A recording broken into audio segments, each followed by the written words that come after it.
What is the blessing? आशीष क्या है? It is the power that you can take and work it in your life to turn your situation वह around. एक शक्ति है जो तुम्हें देता है, जिसका तुम इस्तेमाल करो, अपने परिस्थितियों को बदल डालो। With this power, you can go to work, do a business, do something. Your work of your hand will be blessed. Your life will be turned around. इस शक्ति के द्वारा तुम काम कर सकते हो, तुम्हारी जिंदगी को बदल सकते हो, तुम्हारे हाथ की मेहनत को तुम बदल सकते हो।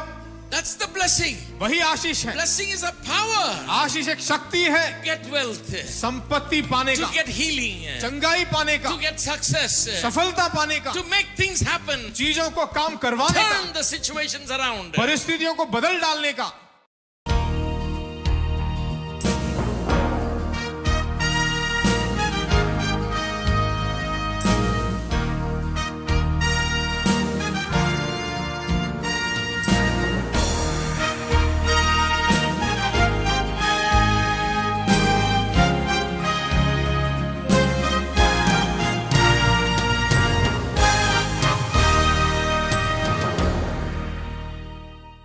This evening I want to share with you about blessing. आज शाम को जो है आशीष के बारे में मैं सिखाना चाहता How हूँ। many of you believe in blessing? कितने लोग विश्वास करते हैं आशीष पर?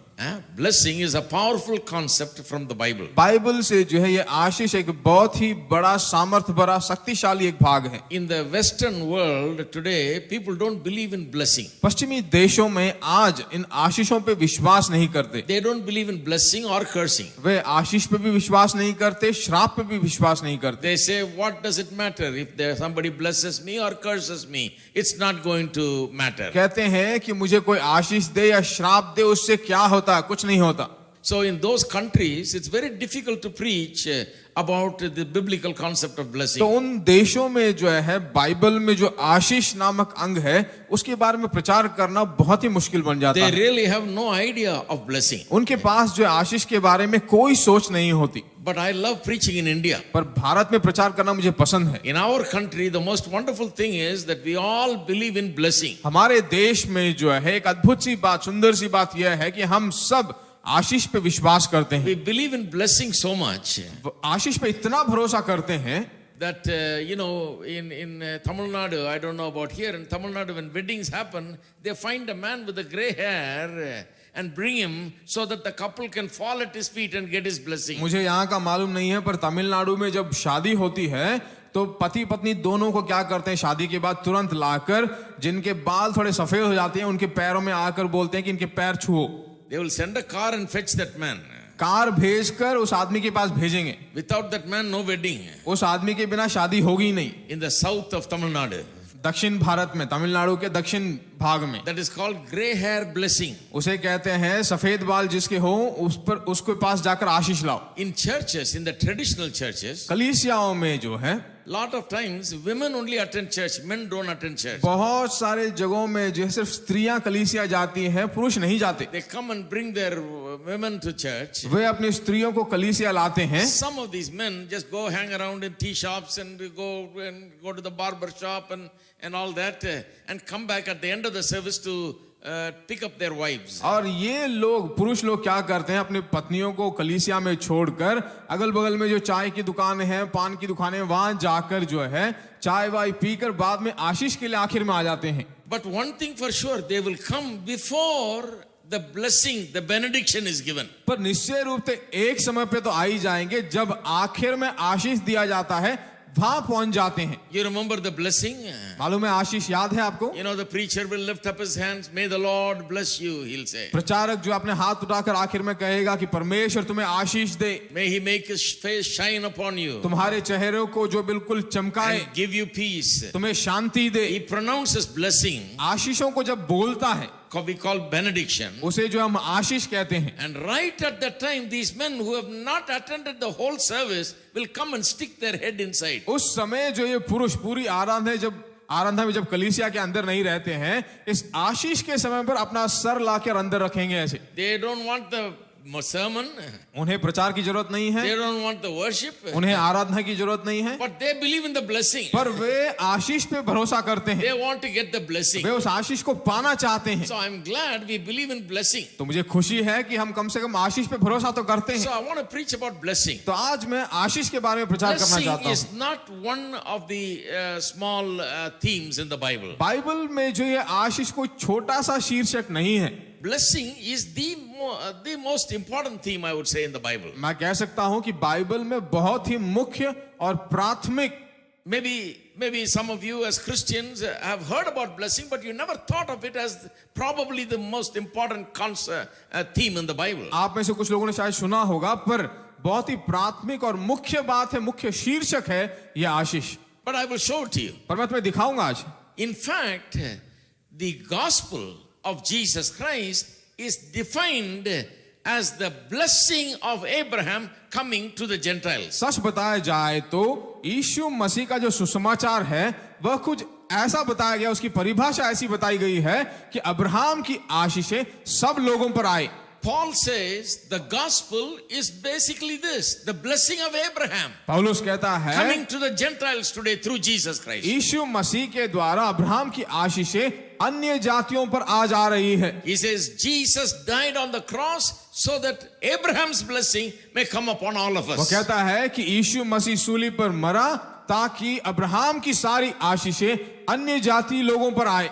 Now let me read to you some scriptures. अब कुछ वचने मैं आपको पढ़ाना चाहता हूं, Then we will systematically expound on this. फिर उन बातों पर गहरे रूप से जरा And I देखेंगे। want to show you this evening that gospel is the blessing of Abraham coming to us. और आज मैं दिखाना चाहता हूं कि इस सुसमाचार में, शुभ संदेश में जो है अब्राहम की आशीषें बसी हुई हैं जो सभी लोगों के लिए उपलब्ध I है। want to talk about what blessing is. मैं बताना चाहता हूं कि आशीष क्या है, I want to talk about what the blessing of Abraham is. Abraham की आशीष क्या है, वो मैं दिखाना चाहता And I हूं। want to talk about how that blessing comes to us और today through Jesus Christ. यीशु मसीह के द्वारा ये आशीषें कैसे हमारे पास पहुंचती है वो भी दिखाने वाला If हूं। you understand this, you understand the gospel. अगर आप इसे समझ जाओगे तो शुभ संदेश को आप समझ लोगे। Turn with me to Paul's epistle to the Galatians, मेरे साथ मोड़ लीजिए पौलुस के द्वारा लिखी गई गलतियों की पत्री chapter 3. और 3रा अध्याय And I want to read from verse 8. और 8वें वचन से मैं आपके लिए पढ़ना चाहता हूं। Galatians chapter 3 verse 8. गलातियों की पत्री 3रा अध्याय और 8वां वचन। And the scripture, foreseeing that God would justify the Gentiles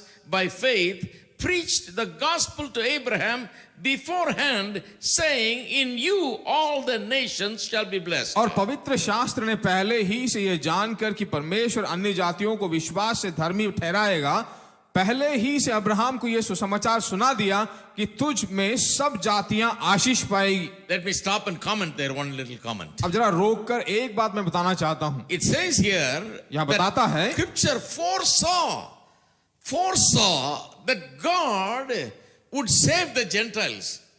परमेश्वर ने अन्य जातियों को विश्वास से धर्मी ठहराएगा।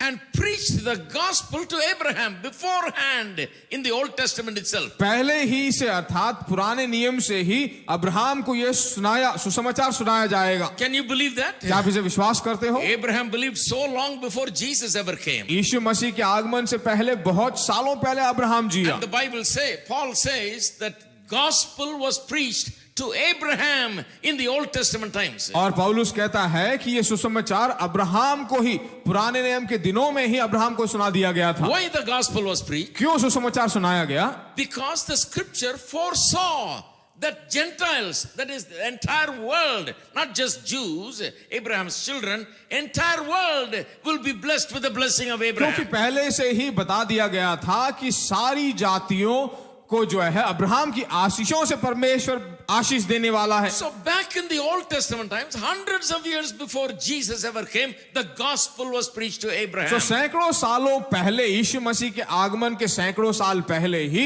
यीशु मसीह का यह सुसमाचार अब्राहम को पहुंचा दिया गया था। If the gospel was preached to Abraham, what was the gospel that was preached to अगर Abraham? अब्राहम को सुसमाचार प्रचार किया गया तो वो सुसमाचार क्या है? It says here. वहां पर बताया गया है। Most of the time my preaching is pointing out what it says here and I'm not interpreting. अक्सर समय जो है मेरे प्रचार में मैं कहता हूं तो सिर्फ यहीं से कहता हूं, मैं कुछ उसकी व्याख्या नहीं करता। The greatest preacher of the gospel ever to live in this world, the apostle Paul, is teaching us here. इस दुनिया का सबसे बड़ा अच्छा प्रचार करने वाला प्रचारक पौलुस जो है इसके बारे में यहाँ बताता है। How was the gospel preached to Abraham? What was told to Abraham? कैसे अब्राहम को सुसमाचार सुनाया गया, किस तरह का सुसमाचार अब्राहम को सुनाया गया। Listen to this. अब इसे सुनिए। Gospel was preached to Abraham beforehand, saying, in you all the nations shall be blessed. पहले ही से अब्राहम को यह सुसमाचार सुनाया गया कि तुझ में सब जातियां आशीष पाएंगी।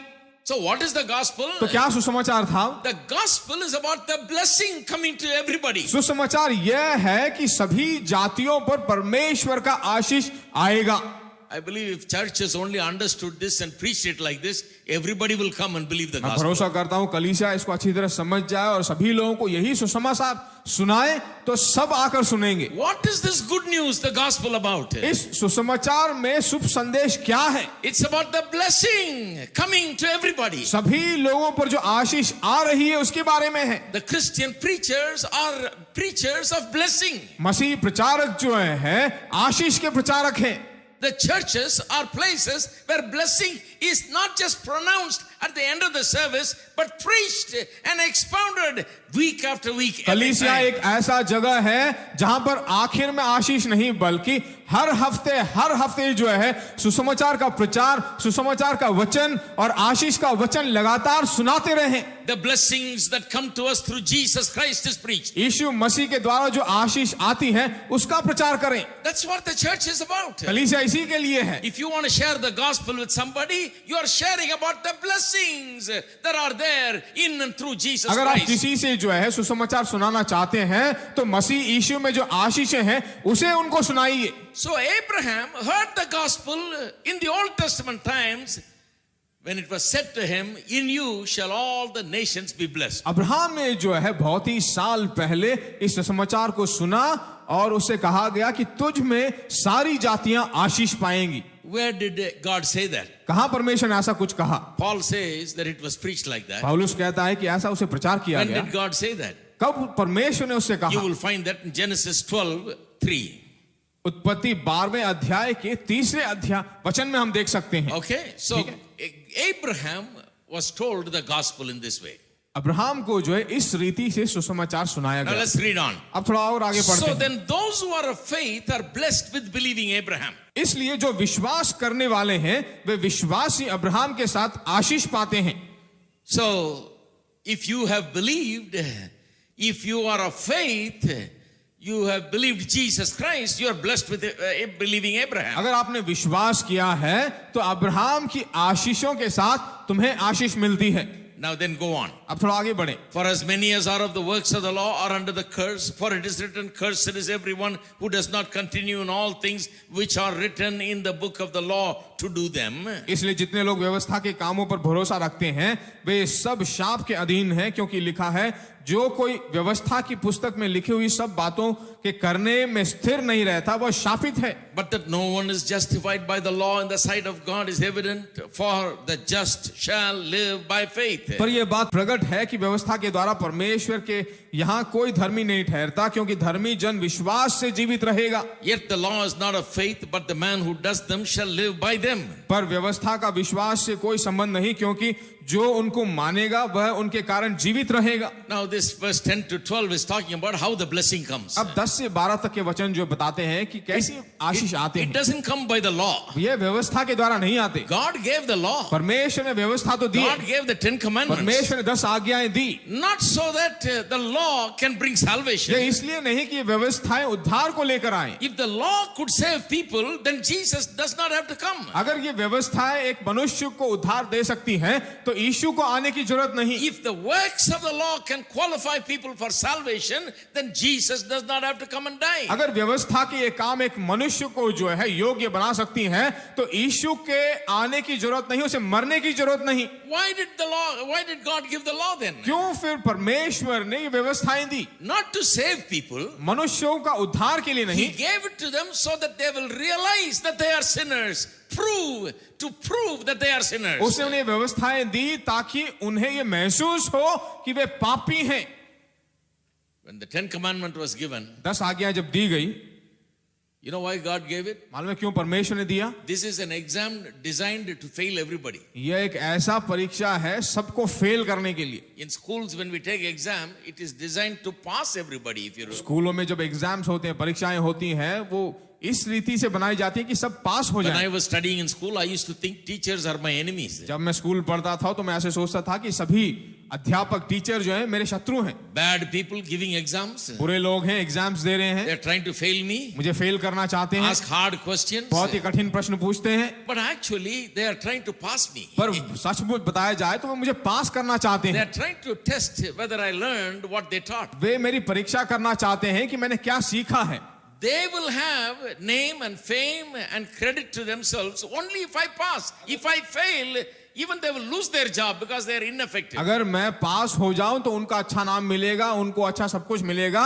अगर मैं फेल हो जाऊं तो मुझे ऐसा लगता है कि वे बिल्कुल बेकार के हैं। So every exam is designed to pass. तो सभी एग्जाम जो है पास होने के लिए But है, some people fail. पर कुछ लोग फेल होते हैं, Most people pass. बहुत सारे लोग पास होते हैं। But this exam, 10 commandments, was given to fail everybody. पर ये एग्जाम 10 आज्ञाएं जो हैं सबको फेल करने के लिए है। Why? क्यों? In Chennai, I don't know about here, in Chennai when I was studying, Chennai में, मुझे यहाँ का पता नहीं, जब मैं चेन्नई में पढ़ रहा था, we had what is called SSLC, SSLC हुआ करता था, which is the school final. वो स्कूल का फाइनल है। Now, you had to write 5 exams in those days. उन दिनों में 5 एग्जाम लिखने पड़ते 5 थे, subjects. 5 subject. Now, sometimes mathematics is very hard. कभी कभी गणित some बहुत people. मुश्किल होता था कुछ लोगों के लिए, And so you fail in तो mathematics. मैथ्स में फेल हो जाते थे। If you fail in one also, you fail in everything. अगर एक में फेल हो जाए तो सब में fail. So next time you have special tuition and study very hard for तो mathematics. अगली बार जो है इस गणित के लिए अच्छा सा ट्यूशन लगाकर कड़ी मेहनत करके पास होना चाहते हैं, But next time you fail in Tamil पर अगली बार जो है तमिल में फेल हो or जाओ something else. और किसी और विषय में। Like this, my friends, some of my friends have written 6-7 times, never passed SSLC. ऐसे मेरे कुछ दोस्त हैं जिन्होंने 6-7 बार लिख लिए पर कभी पास नहीं हुए, Because you pass everything or you don't pass at all. क्योंकि एक बार तुम लिखोगे तो सब में पास हो जाओ या फिर सब में फेल हो जाओ। That's the law. वो एक व्यवस्था थी। James chapter 2 verse 10 says, if you fail in one, you fail in everything. याकूब 2 अध्याय के 10वें वचन में बताया गया है कि अगर एक में हार जाओ तो सब में हारोगे। It's like the old SSLC we used to have. पुराने SSLC की तरह की बात है वह। Now they are showing some grace. आप थोड़ा अनुग्रहकारी हैं। Now you can write one subject at a time and pass it. और आजकल कैसे एक सब्जेक्ट लिख लो और पास हो जाओ। You know, you don't have to worry about failing this and that. बाकी सभी सब्जेक्टों में फेल होने की चिंता हमें नहीं है। You can only write whatever you failed. जिसमें आप फेल होगे सिर्फ उसे लिख सकते And हो you can pass. और पास हो सकते हो। Now that is more gracious. ये बहुत ही अनुग्रहकारी है, But the law is not like that. पर व्यवस्था ऐसी नहीं You है। fail in one, you fail everything. एक में फेल हो जाए तो सब में fail. The first 9 laws, the 10 commandments, the first 9, if you notice, they're all about do this or don't do that. पहले 9 को देखा जाए तो वहां बता गया है कि इसे करो या इसे ना करो, It's all about do's and don'ts. सिर्फ करो या ना करो। So most people will pass 9, बहुत सारे लोग 9 में पास हो जाएंगे, get 90%. 90% पा लेंगे, Because whatever it says do, they do. Whatever it says don't, they don't. जिसे करने के लिए कहा उसे करेंगे, जिसे ना करने के लिए कहा उसे नहीं करेंगे। But the catch is in the 10th law. पर आखिर में जो पकड़े जाएंगे, What is the 10th law? 10वीं व्यवस्था क्या है? The 10th law is a very special law. बहुत एक विशेष व्यवस्था है वह। It is not about what you should do or what you should not do. It is about what is in your heart. वहां पर जो है 10वीं व्यवस्था में तुम्हें क्या करना चाहिए, क्या करना नहीं चाहिए, उसके बारे में नहीं है, बल्कि 10वीं व्यवस्था जो है तुम्हारे हृदय में क्या है उसके बारे में है। Because it says, the 10th law says, thou shalt not covet. क्योंकि 10वें व्यवस्था में बताया गया है कि लालच ना करना, Thou shalt not covet. लालच ना करना, Thou shalt not covet another man's wife. दूसरे मनुष्य की पत्नी पर लालच ना Thou करना, shalt not covet another man's possession. दूसरे Land, मनुष्य की संपत्ति houses, पर शासन लालच ना करना, land or houses or cattle. If it's another man's, you cannot covet. संपत्ति या जानवर या किसी भी चीज वस्तु पर लालच ना करना।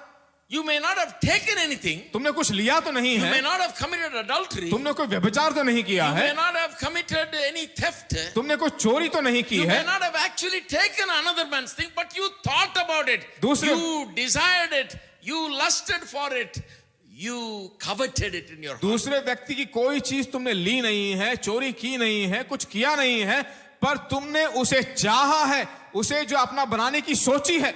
So I say to you, first 9 everybody will pass. मैं Or कहता not हूं- everybody, a lot of good people will pass. मैं तुमसे कहता हूं पहले 9 में सब पास हो जाएंगे, सभी भले लोग भी पास हो जाएंगे, Right? Good people will pass. अच्छे लोग पास हो जाएंगे। 10th one, even the best people will fail. 10वें व्यवस्था में सबसे श्रेष्ठ से श्रेष्ठ लोग भी हार जाएंगे, Nobody will pass. कोई भी पास नहीं होगा। You know why? मालूम है क्यों? We may not have done anything bad, but we have thought. We are fighting it inside. हमने It is कुछ a problem inside.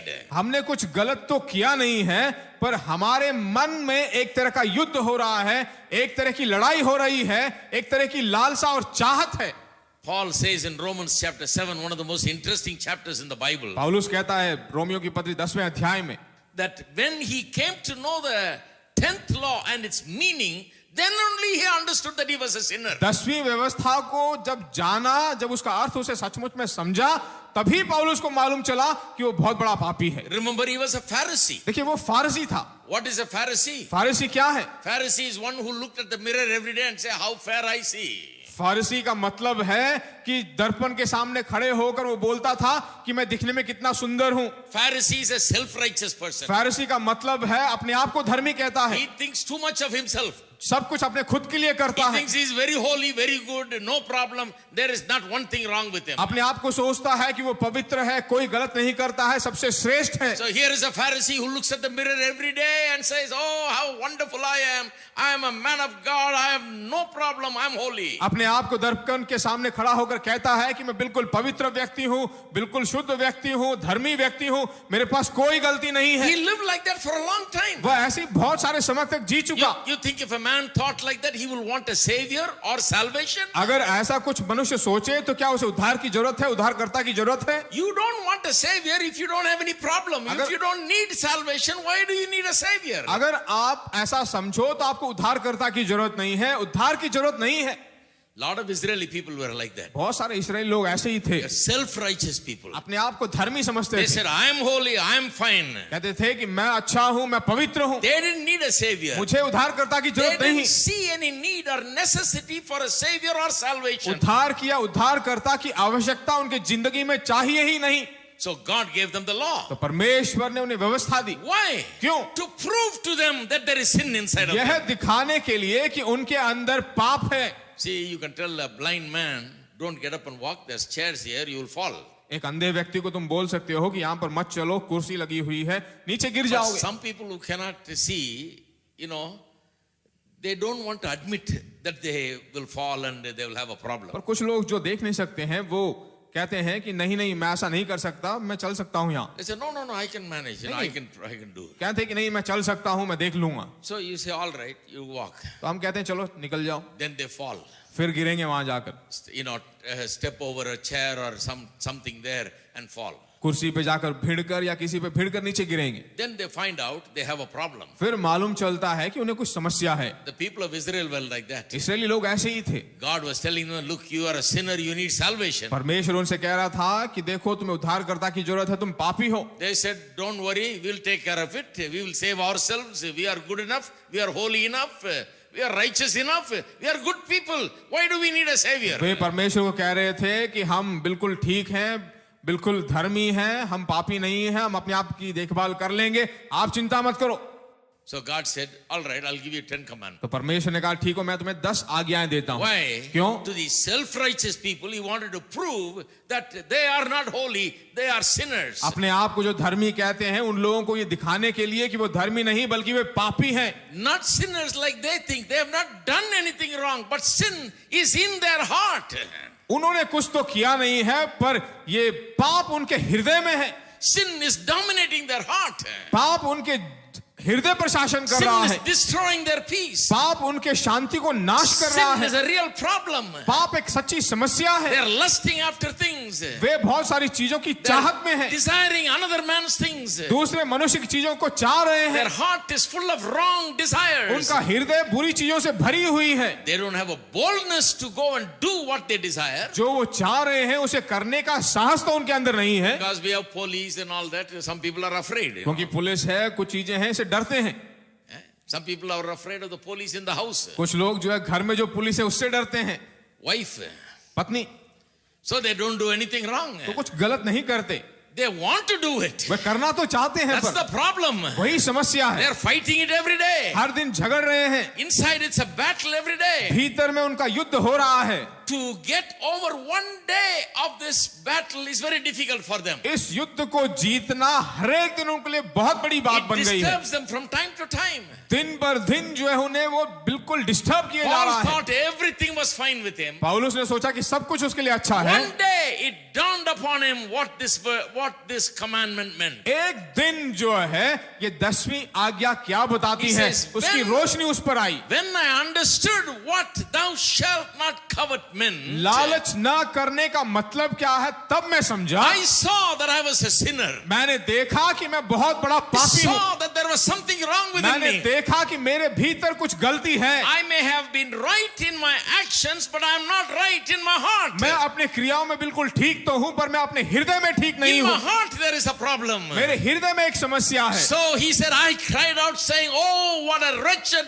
man I am. Who can save me from this body of sin? तब वो कहने लगा कि मैं कितना बुरा व्यक्ति हूँ, इस दशा से कौन मुझे छुड़ा सकता है। That is how I came to Jesus, he says. कहता है कि ऐसे ही मैं यीशु के पास I आया। came to Jesus because I was made to realize that I'm a sinner. मुझे ये महसूस हुआ कि मैं एक पापी हूँ, इसीलिए मैं यीशु के पास I आया। realized that I am a sinner. I can't save myself. मुझे महसूस हुआ कि मैं पापी हूँ, मैं अपने आप को बचा नहीं सकता। Who can deliver me from this sin? इस पाप से कौन मुझे छुड़ा सकता From है? this power of this sin inside of me. मेरे भीतर के इस पाप से कौन छुड़ा This सकता power है? is pulling me down every day. ये शक्ति मुझे हर दिन नीचे खींच रही है, It's defeating me every मुझे हर day. दिन पराजय की ओर ले It's जा रही है, killing me every day. हर दिन मुझे नाश कर रही Who है। can deliver me? कौन मुझे छुड़ा सकता है? He says, I cried out to the Lord Jesus कहता Christ. है कि मैं यीशु प्रभु की ओर चिल्लाने लगा। Oh, what a wretched man I am, he O says. कितनी बड़ी दुर्दशा है Who मेरी can आज, save me? कौन मुझे छुड़ा सकता है? Then next verse, this is all from Romans chapter 7, Romeo की पत्री 7वें अध्याय से अगला वचन कहता है, around verse 25 and before. 25वें वचन या उससे पहले के Then वचन। he says, thanks be to God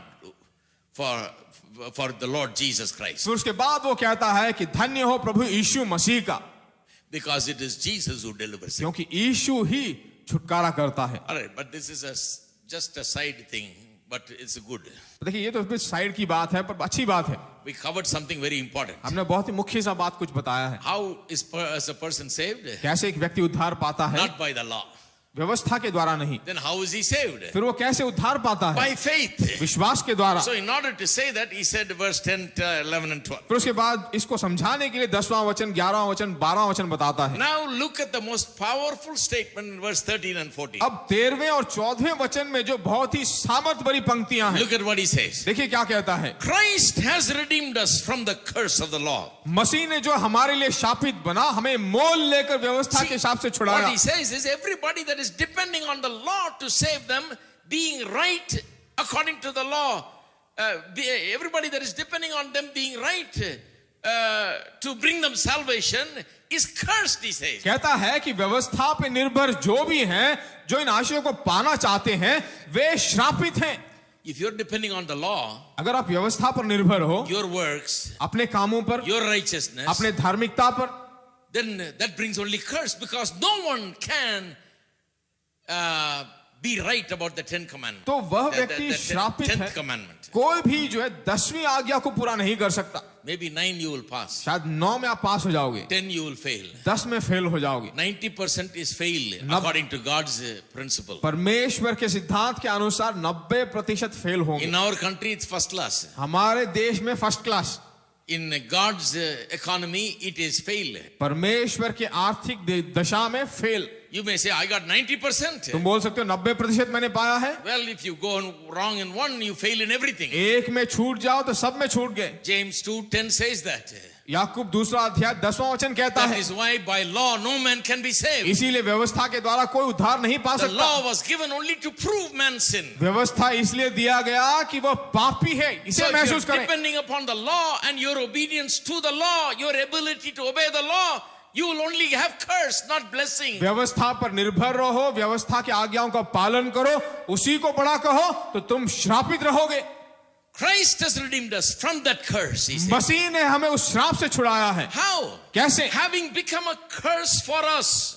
हमारे लिए यीशु श्रापित बना। For it is written, cursed is everyone that hangs on a tree. क्योंकि लिखा है जो कोई काठ पर लटकाया जाता है वह श्रापित है।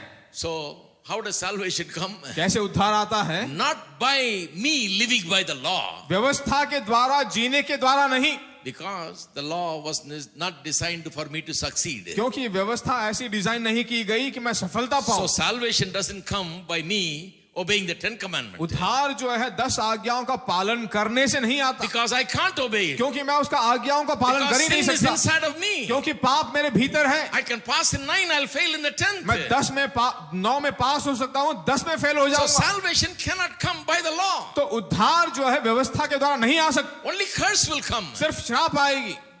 So how does God save us? तो कैसे परमेश्वर ने हमें उद्धार किया? Christ has redeemed us from the curse of the law. मसीह ने हमें श्राप की दशा से छुड़ाया है। Christ has redeemed us from the curse. मसीह ने हमें छुड़ाया है।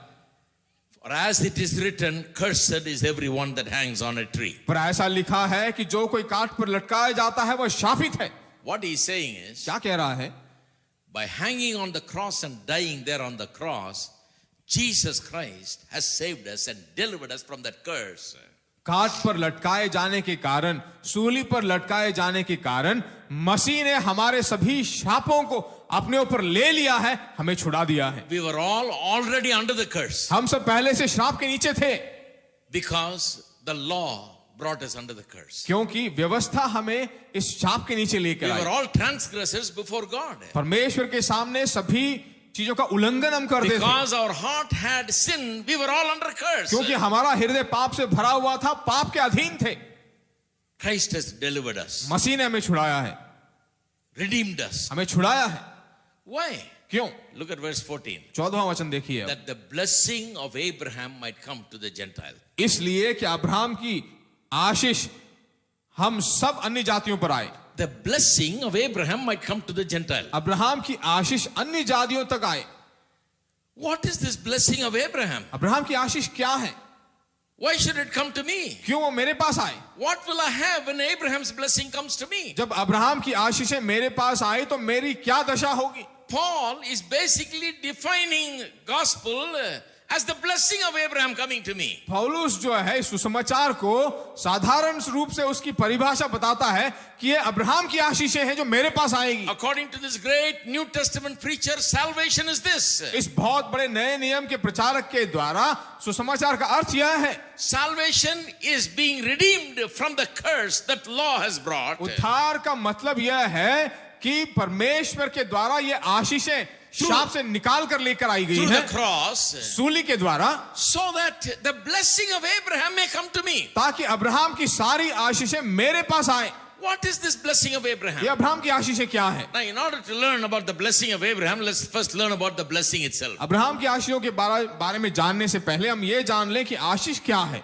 Now, I know in India we all believe in blessing. मुझे मालूम है भारत देश में हम आशीषों पे भरोसा करते हैं। Any elderly person we see, immediately we fall in his hand. कोई बुजुर्ग व्यक्ति हम देख लें तो सिर्फ उनके पांव छूते हैं। That's India, right? ये भारत देश है ना, That's part of our culture. हमारी सभ्यता का एक भाग Because we है। believe that old man must bless us. हम सोचते हैं कि बुजुर्ग व्यक्ति हैं, हमें आशीष दें। That's wonderful. बहुत अद्भुत सी But बात do है। you understand what blessing will do? पर आपको मालूम है ये आशीष क्या कर सकती है? Everybody understands there is something good in the blessing, but they don't know exactly what is there. हर व्यक्ति जान लेता है कि इस आशीष में कुछ भली बात है, पर सचमुच उसमें क्या है जान लें। I want to show you exactly what is there in the blessing. मैं तुम्हें दिखाना चाहता हूं कि आशीष में क्या है। Go to Genesis chapter 1. उत्पत्ति पहले अध्याय को चलिए। Genesis chapter 1, उत्पत्ति पहला अध्याय verse 20. और 20वां वचन। Genesis 1 is very important. उत्पत्ति पहला अध्याय बहुत ही जरूरी अध्याय है। This morning teaching on faith, we went to Genesis 1. आज सुबह मैंने विश्वास के बारे में सिखाया तो वहां गए थे हम, And teaching about blessing, we again go to Genesis 1. और आशीष के बारे में सिखाए तो फिर वापस उत्पत्ति पहले You अध्याय में want to चले। learn faith, you have to go to 1, Genesis 1. You have to learn about blessing, you have to go to Genesis 1. विश्वास के बारे में सीखना है तो उत्पत्ति पहले अध्याय में जाइए, आशीष के बारे में सीखना है उत्पत्ति पहले अध्याय में जाइए। That's why I think Genesis 1 is the most important chapter in the Bible. इसीलिए मुझे लगता है कि उत्पत्ति पहला अध्याय बाइबल का सबसे सर्वोत्तम अध्याय है। Look at verse 20. 20वें वचन को जरा देखिए। I'm trying to show you what is blessing. मैं दिखाना चाहता हूं कि आशीष क्या है, Because Paul says gospel is the blessing of Abraham क्योंकि coming to us. पौलुस कहता है कि सुसमाचार का मतलब है अब्राहम की आशीषें हमारे पास आए। Let's read it. चला देखते हैं। Verse 20. Then God said, let the waters abound with the abundance of living creatures, and let birds fly above the earth across the face of the firmament of the heavens. फिर परमेश्वर ने कहा जल जीवित प्राणियों से बहुत ही भर जाए और पक्षी पृथ्वी के ऊपर आकाश के अंतर में उड़े। And next verse says God created the great sea creatures. फिर उसके बाद हम देखते हैं परमेश्वर ने समुद्र के सभी जंतुओं को उत्पन्न किया And he created every winged bird. और सभी प्रकार के उड़ने वाले पक्षियों को उसने सृष्टि की। Now listen to verse 22. अब 22वें वचन को देखिए। And God blessed them, saying, be fruitful, multiply, and fill the waters and in the seas, let birds multiply on the earth. और परमेश्वर ने यह कहकर उन्हें आशीष दी, फूलो फलो और समुद्र में जल में भर जाओ और पक्षी पृथ्वी पर बढ़े। God blessed them. परमेश्वर ने उनको आशीष दी। What is happening here is God made the fish of the sea and the birds of the air and blessed them. समुद्र के मछलियों को, आकाश के पक्षियों को बनाकर परमेश्वर ने उन्हें आशीष दी। But the most important thing here, the word blessing occurs for the first time in the Bible here. पूरे बाइबल में जो है सबसे पहली बार आशीष नामक शब्द यहाँ उत्पन्न होता In the है। first chapter itself, the word blessing comes. पहले ही अध्याय में आशीष शब्द है। God blessed. परमेश्वर ने आशीष दी। God blessed. परमेश्वर ने आशीष That's the. why I say blessing is a great theme throughout the Old Testament and then through the New Testament. इसीलिए मैंने कहा कि आशीष जो है पुराने नियम से लेकर पूरे नए नियम तक फैली हुई है। That is why it's an important part of the redemptive theme. इसीलिए जो है छुटकारे के एक शीर्षक में एक बहुत ही मुख्य अंग बना हुआ है। If you never preach about blessing, you are not preaching the gospel. अगर आप आशीष के बारे में प्रचार नहीं करते हो तो सुसमाचार का प्रचार नहीं कर रहे हो। Everything is connected to this blessing. सब कुछ जो इस आशीष से जुड़ा हुआ है।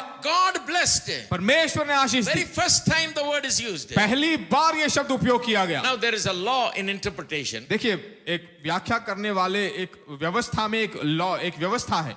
There's, the Bible scholars, having studied the Bible, they say that whenever you want to study something like a blessing or any other topic, find out where the word occurs the first देखिए time. Bible के scholar बताते हैं कि किसी भी शीर्षक में लेकर आप प्रचार करना चाहते हो, उदाहरण के रूप में आशीष, तो पहले बाइबल में जाके ढूंढो कि सबसे पहले वह शब्द कहाँ उपयोग किया गया है। The first occurrence of that word. सबसे पहले कहाँ वह शब्द उपयोग किया गया। Why? क्यों? They say as a rule, the first occurrence has more details about that thing than any other occurrence of the same word in the Bible. क्योंकि कहते हैं कि नियम यह है कि जो शब्द आप बता रहे हो, उदाहरण के रूप में आशीष, तो जहां सबसे पहली बार बताया गया है वहां पर उस शब्द का विस्तार अर्थ वहां दिया गया होगा। When the word appears for the first time, it reveals more about that theme than anywhere else. जब पहली बार वहां उपयोग किया गया होगा तो उसका अर्थ बहुत ही गहरा और विस्तार रूप से किया गया This होगा। is called the law of first occurrence. सबसे पहली बार उपयोग करने वाली व्यवस्था का नाम That वही is है। why 122 is very important. इसीलिए पहला अध्याय 22वां वचन बहुत जरूरी है। First occurrence. पहली बार जहां उपयोग Blessing किया, is first spoken.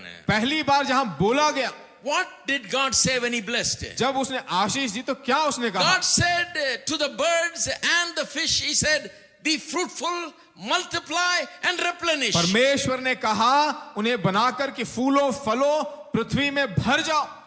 Immediately we learned something about blessing. तुरंत जो है आशीष के बारे में कुछ समझ जाते हैं। You know what blessing is? मालूम है आशीष क्या है? Blessing is the empowerment, the power, the ability given by God to a man or some fish, bird or anything to be fruitful, to multiply and to replenish. आशीष का मतलब है कि वह एक सामर्थ है, एक तरह की शक्ति है, एक तरह की क्षमता है कि जो कुछ भी वो आशीष हो या कोई भी वस्तु हो वह फूले फले और भर जाए, चाहे वो पक्षी हो या कोई मछली हो या कोई जीवन हो, कोई जंतु हो, जो कुछ भी हो। When God says to something, I bless you, bless you, it means He is empowering that thing. जब परमेश्वर कहता है कि तू आशीषित है तो उसका मतलब है कि परमेश्वर आशीष पाने का वो सामर्थ्य उसके साथ मिलाकर देता है। Here He is blessing the fish and the birds to do three things: be fruitful, multiply, and replenish. यहां पर पक्षियों को और मछलियों को जो दो बातें कहता है कि फूलो फलो और बढ़ जाओ। That's why our sea is full of fish. इसीलिए हमारे समुद्र में मछलियां भरी हुई हैं, The air is filled with birds आकाश में पक्षियां भरी हुई हैं, because God blessed them. क्योंकि परमेश्वर ने उन्हें आशीष दी। Birds and fish have that power to increase, आकाश के पक्षियों और मछलियों में ऐसा सामर्थ है कि वो बढ़े, फूले फले, to multiply. वृद्धि उनकी होती रहे। That's why you cannot empty the ocean. इसीलिए समुद्र को हम खाली नहीं कर सकते, It will always get filled again.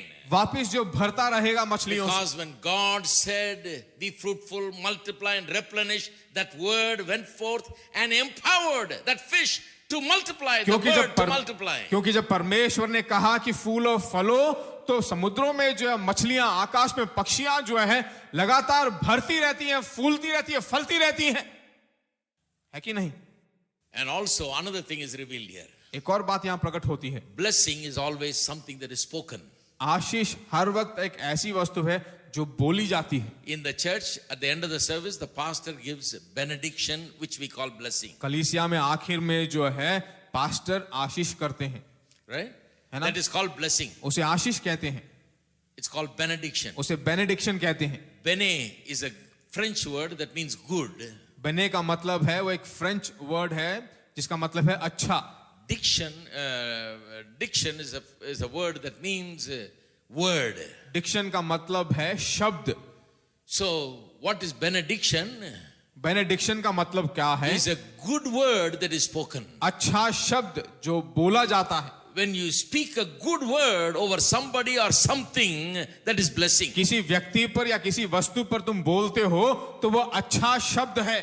So God spoke good words over the fish and the birds. तो परमेश्वर ने आकाश के पक्षियों पर और समुद्र के मछलियों पर अच्छा शब्द बोला। What are the good words? अच्छे शब्द क्या थे? Be fruitful, be multiplied, and replenish. फूलो फलो, वृद्धि हो, बढ़ो। But then in verse 28, फिर उसके बाद 28वें वचन में for the first time that verse is used about human beings. सबसे पहली बार मनुष्यों के लिए यह शब्द उपयोग किए In गए। verse 26, God said, let us make man in our image and likeness. 26वें वचन में देखते हैं मनुष्य को अपने स्वरूप के अनुसार अपनी समानता में बनाए। Right? That's verse 26. वह 26वां वचन है। Then verse 27 says, God made man in his image and likeness, made him as male and female. फिर 27वें वचन में देखते हैं मनुष्य को अपने स्वरूप के अनुसार उत्पन्न किया, उसको स्वरूप के अनुसार परमेश्वर ने उसे बनाया और नर और नारी कहकर उसे बनाया। But then listen to verse 28. फिर 28वें वचन को देखिए। And God blessed them and God said to them, be fruitful and multiply. परमेश्वर ने उनको आशीष दी और उनसे कहा फूलो फलो, पृथ्वी में भर जाओ, Fill the earth पृथ्वी में भर जाओ and subdue it and dominate. और उसको अपने वश में कर लो। Now, what he said to the birds and the fish was three things. देखिए आकाश के पक्षियों को, समुद्र की मछलियों को जो उसने कहा वो तीन बातें थी। Be fruitful, multiply, replenish. फूलो फलो, बढ़ो और भर जाओ। What he's saying to man is five things. मनुष्य को जो कह रहा है वो पांच बातें हैं। Two more things are added. दो बातें वहां मिलाई So गई हैं। man must be fruitful, multiply and fill, replenish, but he must also subdue and dominate. मनुष्य को कहा गया है कि फूलो फलो, बढ़ो, वृद्धि पाओ और सबको अपने वश में कर लो। This last two, subdue and dominate, is what separates man from animals. वश में कर लो और शासन कर लो, ये दो चीजें जो हैं बाकी सभी चीजों से मनुष्य को अलग करती हैं। Some people say men and animals are same. We are just a higher animal. कुछ लोग कहते हैं कि मनुष्य और जानवर एक ही है, एक ही तरह के प्राणी हैं, मनुष्य थोड़े बड़े हैं हम बस। Because we have taught like that, only some people are acting like animals sometimes. ऐसे सिखाया जाता है, इसीलिए कुछ लोग जो जानवरों की तरह हरकत करते हैं। We are not animals. हम जानवर नहीं है। According to the Bible, we are created in the image and likeness of God. Bible के अनुसार हम परमेश्वर के स्वरूप और समानता में बनाए गए There हैं। is a huge, big difference between animals and men. मनुष्य और जानवर में एक बहुत ही बड़ा अंतर है। The difference is this. अंतर यह है, Fish, birds and animals can be fruitful, multiply and replenish just like man. मछलियां जो है मनुष्य की तरह ही फूल सकती हैं, फल सकती हैं, बढ़ सकती हैं, वृद्धि पा सकती हैं। Just like man they can do मनुष्य that. की तरह ही बढ़ सकती हैं, But they cannot do the last two. पर आखिरी दो वो नहीं कर सकते। Subduing and dominating. वश में करना और शासन करना। What does this subduing and dominating mean? वश में करना और शासन करने का मतलब क्या है? Subdue and dominate means if anything goes wrong, you bring it under control. अगर कुछ गलत हो रहा है तो उसे अपने वश में लेकर आओ। Man is the Lord over all creation. मनुष्य सभी सृष्टियों का प्रभु है। He is not only being fruitful, multiplying and replenishing, but he is to govern and rule and be the Lord and like a God over the creation. वह जो है फूलने फलने और सभी सृष्टियों का प्रभु बनकर जो है सबको अपने वश में कर सब पर शासन करने के लिए बनाया गया है। He must make the creation do what he wants it to do. जो वह चाहता है उसे सृष्टि के द्वारा करवाना चाहता He है। must subdue it and he must dominate it. उसे वश में करना चाहिए, उसे शासन करना The चाहिए। creation must serve him सृष्टि जो उसकी सेवा करनी चाहिए and useful for his purposes. और उसके विचारों के लिए उपयोगी होना चाहिए। That is meant by subdue and dominate. वही जो वश में करना और शासन करना है। That means if anything goes wrong, if anything goes out of whack and behaves wrongly and against your purposes, you have the power to bring it under control. उसका मतलब है कि अगर कुछ गलत हो रहा है, जो नहीं चाहते हो, तुम्हारे विचारों के अलग से कुछ हो रहा है, तो उसे अपने वश में लेकर आओ, उस पर शासन करो, उसे ठीक करो। This morning I was sharing about Jesus saying, even if you say to a mountain, be thou removed, it will be removed. इस सुबह मैंने कहा था कि अगर तुम पहाड़ से भी कहो कि तू उखड़कर समुद्र में जा, तो वो तुम्हारी आज्ञा का पालन करेगा। That is how powerful God made man. परमेश्वर ने मनुष्य को उतना शक्तिशाली बनाया है। I want to tell you, man is a powerful creature. मैं तुमसे कहता हूं मनुष्य एक शक्तिशाली प्राणी है, Not an ordinary person. एक साधारण सा व्यक्ति नहीं, Too powerful. बहुत शक्तिशाली है। He can subdue and dominate everything. सभी चीजों को अपने वश में ला सकता है, सब पर शासन कर सकता है, bring everything under control. सभी चीजों को अपने काबू में लेकर आ सकता Rule है, and dominate. सब पर शासन करे। Did you know that? क्या आपको मालूम है? So many of us have problems, हम में से बहुत सारे लोगों के पास समस्याएं हैं, but we don't know that we are blessed to dominate and subdue. पर हम नहीं जानते हैं कि हमें आशीष मिली है कि हम सबको अपने वश में करें, सब पर शासन करें। We just don't know that. हम इसे नहीं जानते हैं। We don't know that God has blessed us when He created us. He has made us as people who can subdue and dominate every हम situation. नहीं जानते हैं कि जब कोई समस्या उत्पन्न हो या कोई उलझन उत्पन्न हो तो उसे अपने काबू में रखें, अपने वश में करें और उस पर शासन करें। Man was blessed. परमेश्वर ने मनुष्य को That Ashish means the. he was empowered. Blessing is an empowerment. उसका मतलब है कि एक तरह की शक्ति, एक तरह का सामर्थ्य मनुष्य को दिया Blessing गया। is where God gives man a power to do something. आशीष का मतलब है परमेश्वर मनुष्य को कुछ सामर्थ्य देता है कि वो कुछ करे, Gives him the ability and authority to do something. उसे कुछ सामर्थ्य देता है, क्षमता देता है, अधिकार देता है कि कुछ That's करे। blessing. वही आशीष है। Do you know that after that God gave that, man was so blessed and lived in the Garden of Eden, and one fine day he rebelled against God and put God out of his life and lost the blessing. देखिए आशीष पाने के बाद एक अच्छे दिन मनुष्य ने क्या किया, परमेश्वर के विरोध में खड़ा होकर परमेश्वर की आज्ञाओं का उल्लंघन करके परमेश्वर जो मना किया उसे कर कर उस वाटिका से बाहर निकल जाता है। After that, God again and again chooses people and talks to them about blessing. उसके बाद जो है इस हादसे के बाद परमेश्वर बार बार मनुष्यों को चुनकर इस आशीष के बारे में लगातार लोगों से बात After करना Adam चाहा। fell, आदम पाप में गिरने के God बाद comes to Noah in the chapter 9 of Genesis. उत्पत्ति 9वें अध्याय में परमेश्वर नूह के पास आता है। He says, be fruitful, multiply, replenish. कहता फूलो फलो भरो पृथ्वी में भर जाओ। Same kind of blessings he वही speaks about. उसी तरह की आशीषें बार Then bar. he comes to Abraham. फिर अब्राहम के पास आता है And this is what I want to concentrate on. और इसी पे मैं ध्यान देना चाहता He हूँ। comes to Abraham. अब्राहम के पास आता है And in chapter 12, basically the story begins. 12वें अध्याय में जो है ये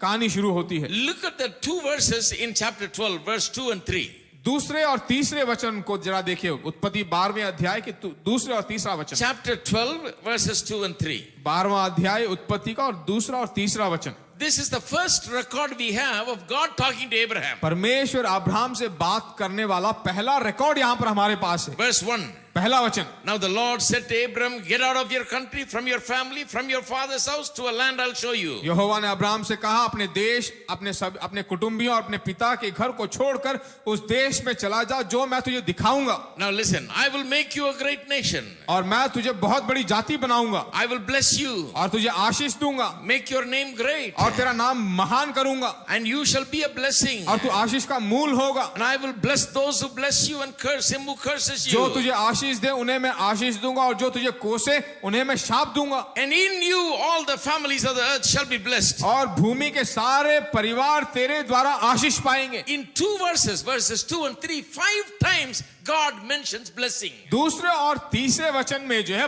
5 बार आशीष शब्द का उपयोग किया गया है। If you meet Abraham in heaven, if you said, what did God say to you? Abraham को तुम स्वर्ग में जाकर मिलो और पूछो कि अब परमेश्वर ने तुमसे क्या कहा। Say the first time I met him, he said blessing, blessing, blessing, blessing, blessing. वो कहेगा कि जब सबसे पहली बार मैं परमेश्वर से मिला तो लगातार आशीष आशीष आशीष और आशीष की बात Here की। is a man who didn't even know God. यहाँ पर ये व्यक्ति है जो परमेश्वर को जानता तक नहीं। God is promising profusely, saying he'll bless him, bless him, bless him. परमेश्वर उसे जो है कह रहा है, जोर लगाकर कह रहा है कि मैं तुझे आशीष दूंगा। He probably didn't even understand what this meant. उसने शायद समझा भी नहीं होगा कि इसका मतलब क्या है। Like a lot of people today in our country and around the world, they know something about blessing, but they don't know exactly what. बहुत सारे लोग हमारे देश में भी है ना जो आशीष के बारे में जानते तो हैं पर वह सचमुच क्या है नहीं जानते हैं। He didn't know what blessing was. वो नहीं जानता था कि आशीष क्या है। So he leaves his home and everything and goes to the place where God sends तो him. अपने घर को छोड़ता है और जहां परमेश्वर उसे बोलता है वहां जाता है। And when he goes to the place where God sends him, there is a famine. और जब परमेश्वर उस देश में उसे ले जाता है तो उस देश में अकाल पड़ जाता है। God only told him to leave his home and come to the place where he'll show him. परमेश्वर ने उससे कहा था कि तू अपने परिवार को छोड़ और जो देश में तुझे दिखाऊं वहां तू जा। But now in that place there is famine. पर उस देश में अकाल पड़ गया है। Now famine means no food. अकाल का मतलब है खाना नहीं। Everybody is dying. सभी मर रहे हैं। In those days famine came in waves. उन दिनों में जो है अकाल लहरों की तरह आई। Every so many years there was famine. बहुत सारे सालों तक अकाल पड़ता रहा। No harvest, no reaping. कोई कटनी नहीं, कोई बोना नहीं, No rain. कोई बरसात नहीं, Nobody had food. किसी के पास खाना There was a नहीं। great famine. बहुत बड़ा अकाल।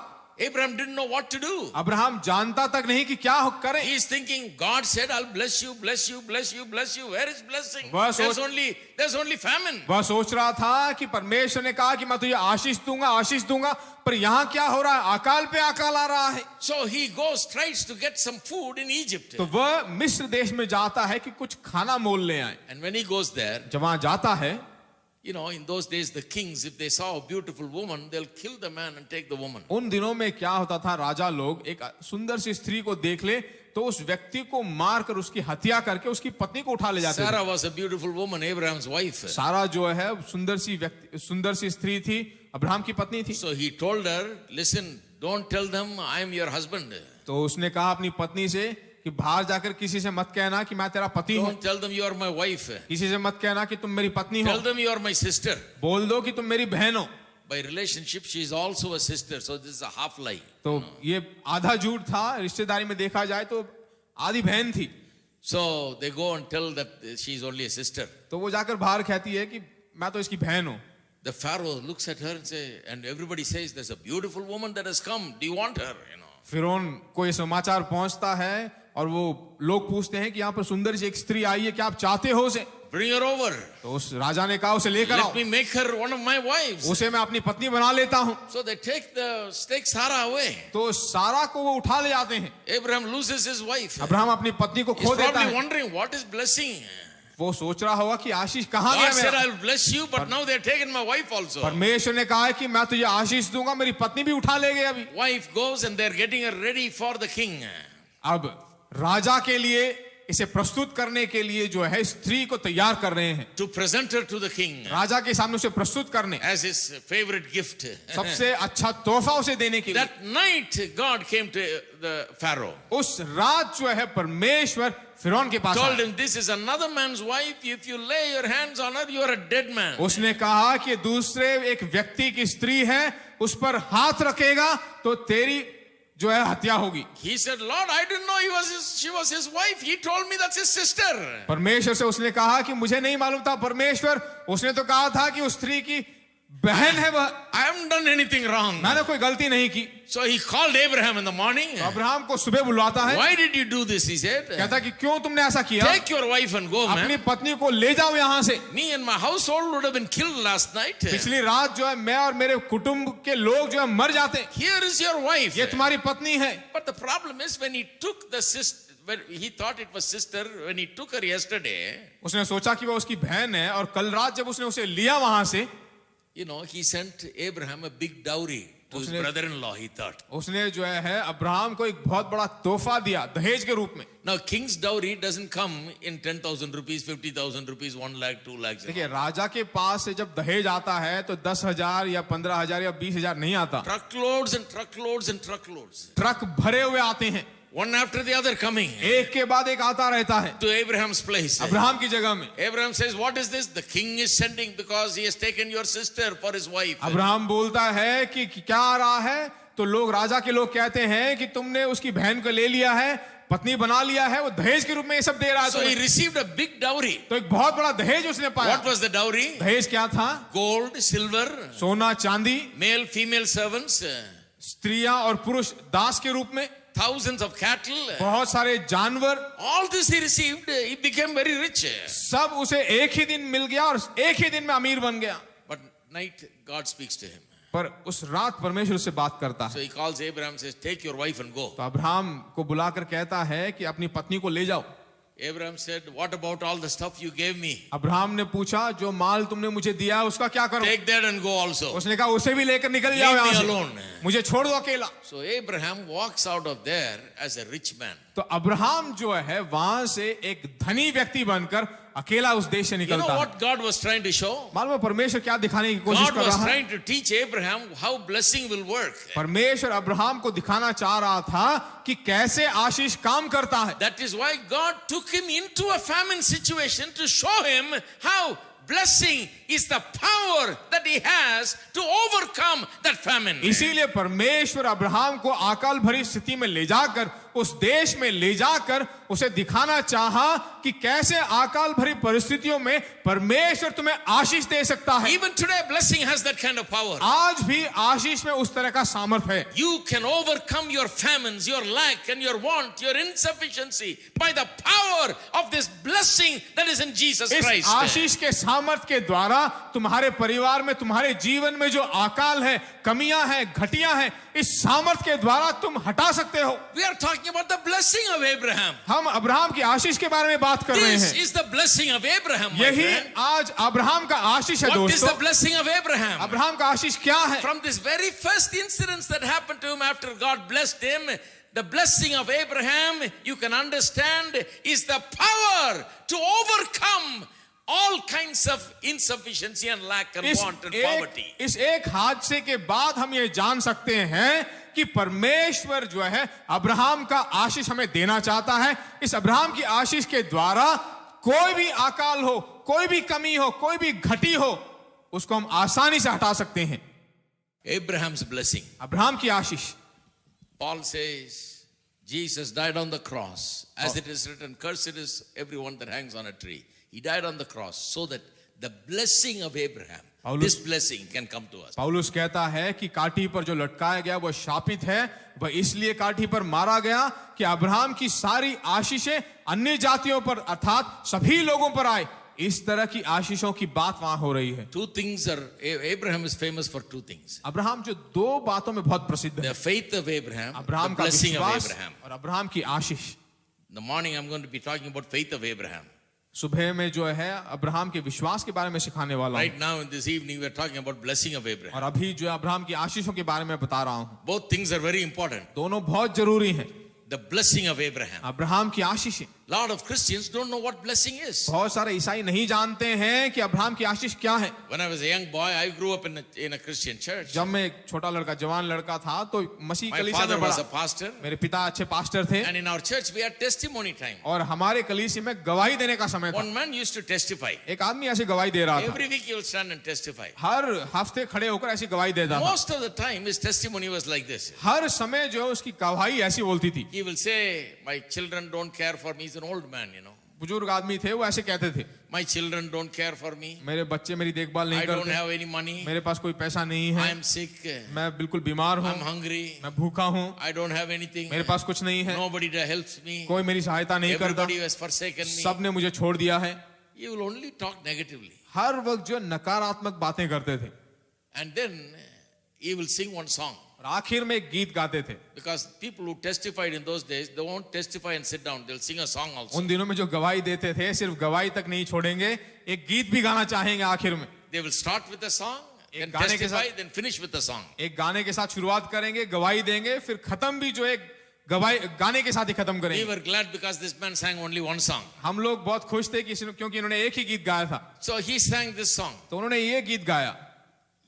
He will sing a song in Tamil. It went, Enni par ni petra bhagyangal. This means count your blessings, name them one by one. वो ऐसा गीत गाते थे कि जो आशीषें तुमने पाई हैं परमेश्वर से, उन्हें गिन गिन कर परमेश्वर की स्तुति करो। I was a young boy.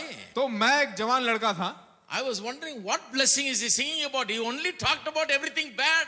मैं सोचता था कि इन्होंने क्या आशीष पाया है, अपनी पूरी गवाही जो है नकारात्मक शब्दों से उन्हें कही है, And then singing about counting your blessings, और आखिर में जो है आशीषों को गिनने की बात कर रहे हैं, naming them one by और one. उनका हर एक नाम दिए जा रहे हैं। He didn't even name one blessing. उन्होंने एक भी आशीष का नाम नहीं कहा। Then only I realized that everybody leaving him having no money and having no help and having nothing is a blessing. फिर मुझे महसूस हुआ कि ऐसी हालत, बच्चों ने देखभाल नहीं की, घर में खाना नहीं, बीमार है, सबने छोड़ दिया है, इसे ये बहुत बड़ा आशीष कह रहे हैं। Some Christians have told him this is also a blessing. कुछ ईसाइयों ने उन्हें बता दिया कि ये भी एक बहुत बड़ी आशीष है।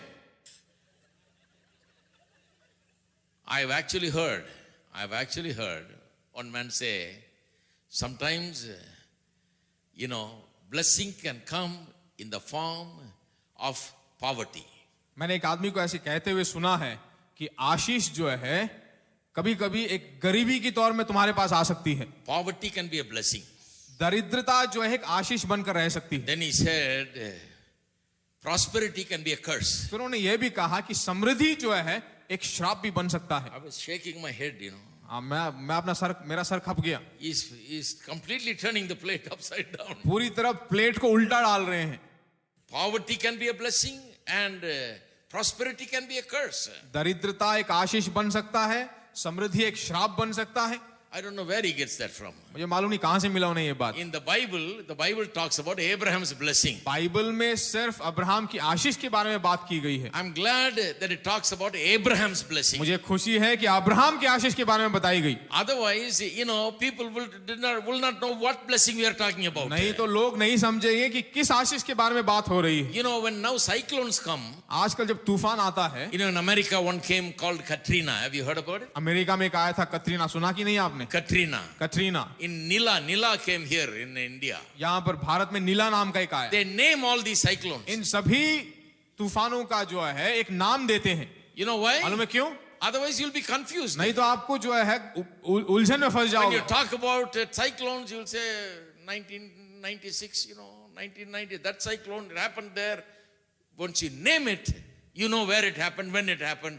It's very मालूम है definite. इसका नाम क्यों किया जाता है? क्योंकि अगर बोल दें कि तूफान तब आया था तो बोलेंगे 1986 में जब आया था, 1956 में आया था, तो ऐसा नाम दे दे तो मालूम चल जाएगा कब कौन सा तूफान आया था। So they name all the तो cyclones. सभी तूफानों का एक नाम दे देते हैं। Thank God for that. परमेश्वर का धन्यवाद हो No उसके लिए। confusion. कोई उलझन नहीं। Nobody can say, no, Katrina happened here, there. कोई We know नहीं कहेगा कि Katrina. नहीं कतरीना यहाँ पर आया था वहां आया था, Right? है ना। Like that, God named the blessing also. तो परमेश्वर ने आशीषों का भी एक नाम दे दिया। God named the blessing as the blessing of Abraham. परमेश्वर ने आशीषों का एक नाम दे दिया, बोला अब्राहम की आशीष। Why? क्यों? There's a lot of people calling this and that and everything blessing. क्योंकि बहुत सारे लोग हैं ऐसी वैसी चीजों को लेकर बोलते हैं कि आशीष है। They will teach you and tell you this is also a blessing. वे तुम्हें सिखाएंगे और बोलेंगे कि यह भी एक आशीष है। You go and tell them, brother, I lost my business, everything, I'm on the street, I have nothing, no money.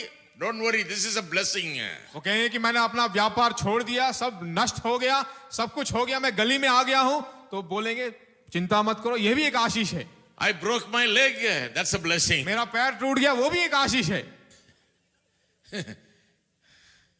One fellow came to me and said, my wife went away, brother, leaving me. That's also a blessing anyway. एक आदमी ने कहा मेरी पत्नी मुझे छोड़कर चली गई है, तो क्या चिंता मत करो ब्रदर, ये भी एक आशीष है। People are confused about what blessing is. लोग जो उलझन में फंस गए हैं, नहीं समझते हैं कि आशीष क्या है।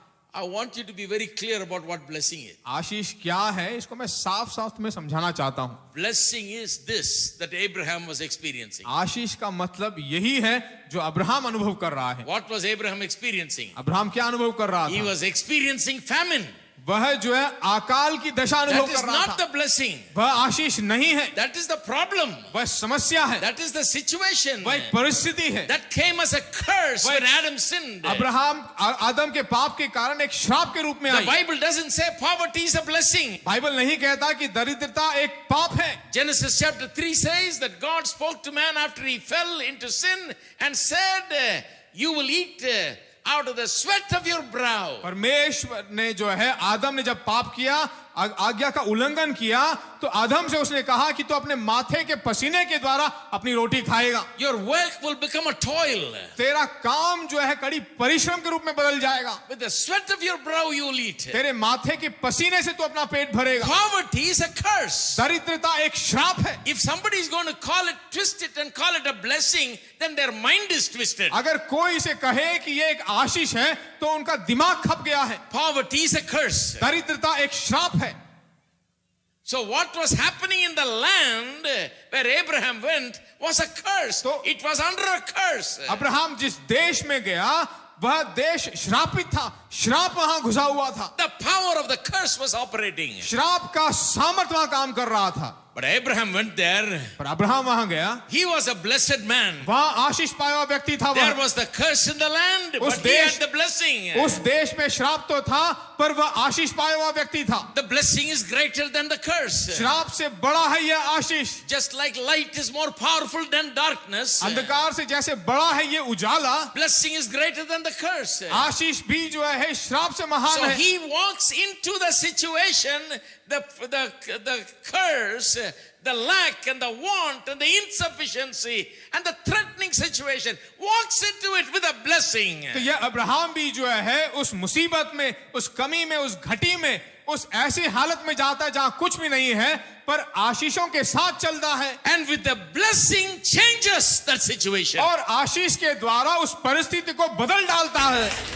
Hello, hello, are you there? आप हो मेरे साथ? Your blessing that you have will change your life. आपके पास जो आशीष है वो तुम्हारी जिंदगी को बदल डालेगी। When you come to Jesus and receive him as your savior, जब यीशु मसीह के पास तुम आते हो, उद्धारकर्ता के रूप में ले that लेते is हो, the kind of thing that is given to you. वही जो है तुम्हें दी जाती है। That kind of power. उस तरह का सामर्थ।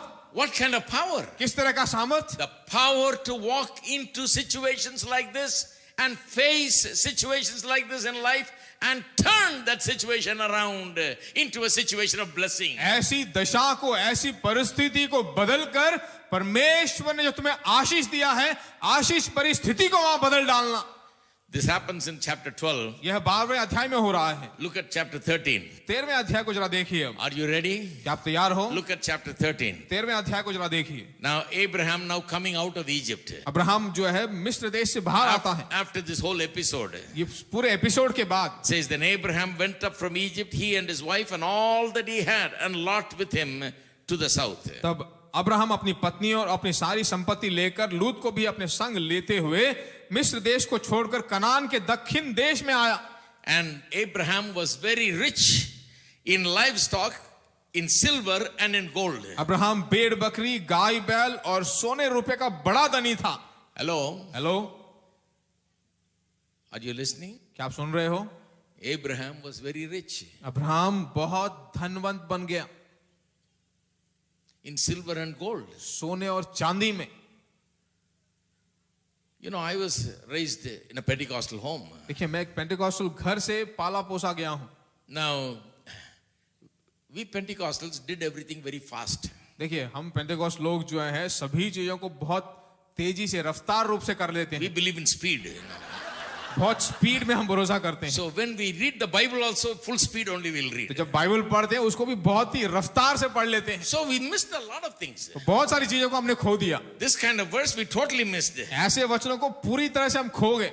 By the time I was like 15 years old, I would have read the Bible 3-4 times. 15 साल की उम्र में मैंने 3-4 बार बाइबल तो पढ़ लिया था, But I never listened to this. पर इस बात को कभी नहीं सुना। Abraham was very rich in silver and gold. Abraham सोने और चांदी में बहुत बड़ा धनी बन गया। And there we were in our house. We even believed you cannot even have 1 gram of gold in your ear or anything. हम अपने घर में ऐसा सोचते थे कि अपने कानों में जो है 1 ग्राम सोना भी नहीं लगा सकते। That gold is bad. सोना बुरा है, Silver is bad. चांदी बुरा है And rich is bad. और धनी बनना भी बुरा है। You know, preaching was coming to me like that.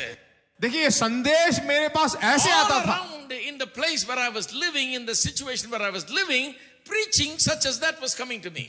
जिस परिस्थिति में रह रहा था, जिस घर में मैं रह रहा था, ऐसे संदेश मेरे पास आते थे कि ये सब बुरा है। In that world of mine at that age, everything that I heard was, if you're rich, you will not go to heaven. देखिए, उन दिनों में जिस दशा में मैं रह रहा था, तो मुझे ये बात मिलती थी कि तुम धनी होगे तो स्वर्ग नहीं जाओगे। Don't be rich, you won't go to heaven. अमीर मत बनो, स्वर्ग नहीं जाओगे।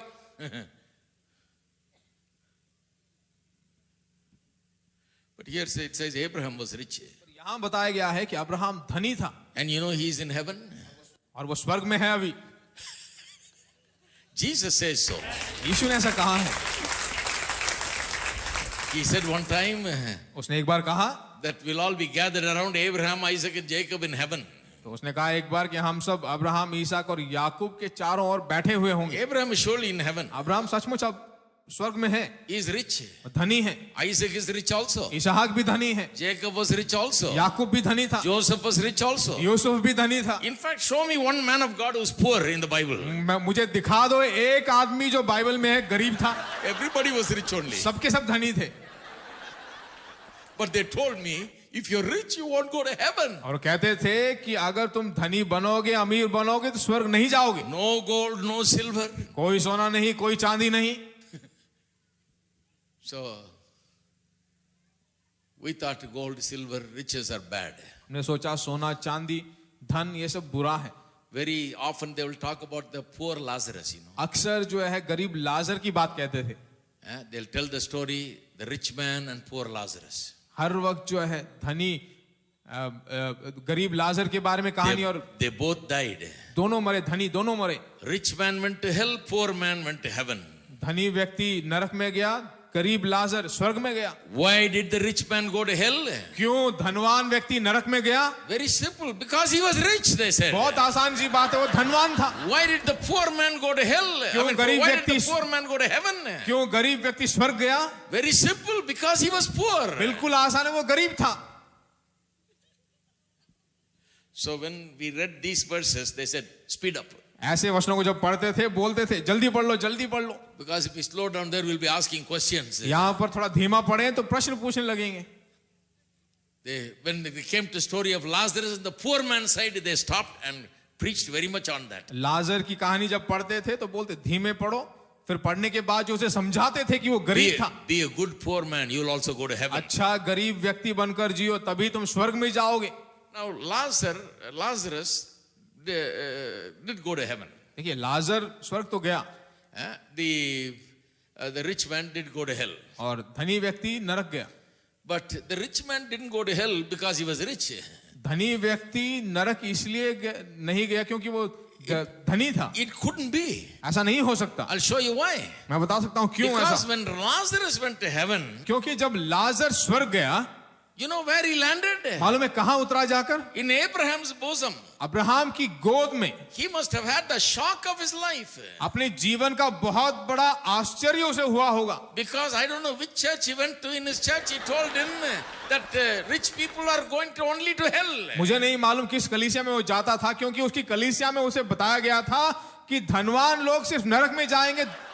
So when the angels took him and put him there, he turned around, looked, this is Father Abraham. तो स्वर्गदूतों ने जब लाजर को लेकर अब्राहम की गोदी में रखा तो उसे आश्चर्य हुआ, मुड़कर देखा तो अब्राहम की गोदी में है। And every Jew knew that Father Abraham was a rich man. और सभी यहूदी जानते थे कि पिता अब्राहम धनवान व्यक्ति था। So Lazarus probably said, Father Abraham, what are you doing here? लाजर ने शायद पूछा होगा अब्राहम से कि पिता अब्राहम तुम यहाँ क्या कर रहे हो? I thought only poor people will be here and you will be in hell. मैंने सोचा सिर्फ गरीब लोग यहाँ होंगे और आप तो नरक में होंगे। Abraham would have smacked him on his head. Abraham ने शायद उसके सिर पर मारा होगा एक। Said, have you read about the Abraham's blessings? Abraham की आशीष के बारे में सुना है कि नहीं तुमने? The blessing of Abraham. Abraham की आशीष। And this guy Lazarus is a Jewish guy. और ये लाजर जो है यहूदी व्यक्ति था। In that story he is a Jewish guy. उस कहानी में देखा जाए तो वो यहूदी था। His granddaddy Abraham was a very rich man. उसके दादा परदादे जो बहुत ही अमीर लोग थे। He, this guy coming as a descendant of that man is a beggar. उसकी संतान में जब वो आया तो गरीब बन गया। The Bible says he was waiting at the table of the rich man, hoping that some good pieces will fall.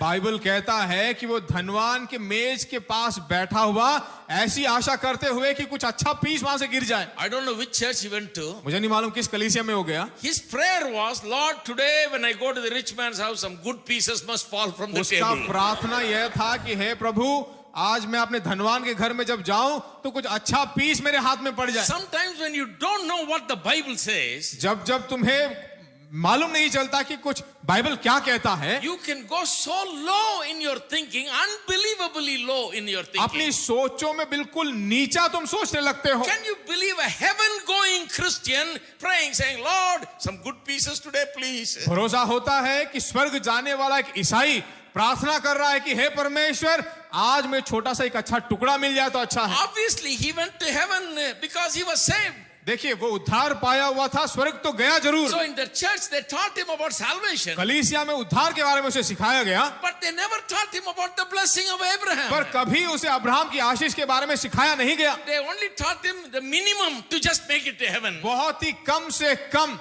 स्वर्ग जाने लायक उसे सिखाया Only गया। taught him about the forgiveness of sin. सिर्फ पापों की क्षमा के बारे में सिखाया गया। Never told him the thing that God has for him, the blessings that God has for him. परमेश्वर ने जो उसके लिए रखा है, अब्राहम की आशीषों के बारे में जो रखा है, उसका कुछ So सिखाया he नहीं went गया। to church and lived all his life, hoping that good crumbs will fall from the table. कलीसिया तो गया, पर उस टुकड़ों की आशा करते हुए हर दिन उसके मेज के पास गया। The preachers that preached to him and the church that led him must have showed him that he is not to beg for crumbs and wait for crumbs to fall. He is meant by God to sit at the table and eat. प्रचारक जो उस कलीसिया में प्रचार करते उसको प्रचार करते थे, उन्हें सिखाना चाहिए था कि वो सिर्फ मेज में जो गिरते हैं टुकड़े उसका नहीं, बल्कि परमेश्वर ने उसे ऐसी आशीष दी है कि वो मेज पर बैठकर खाए।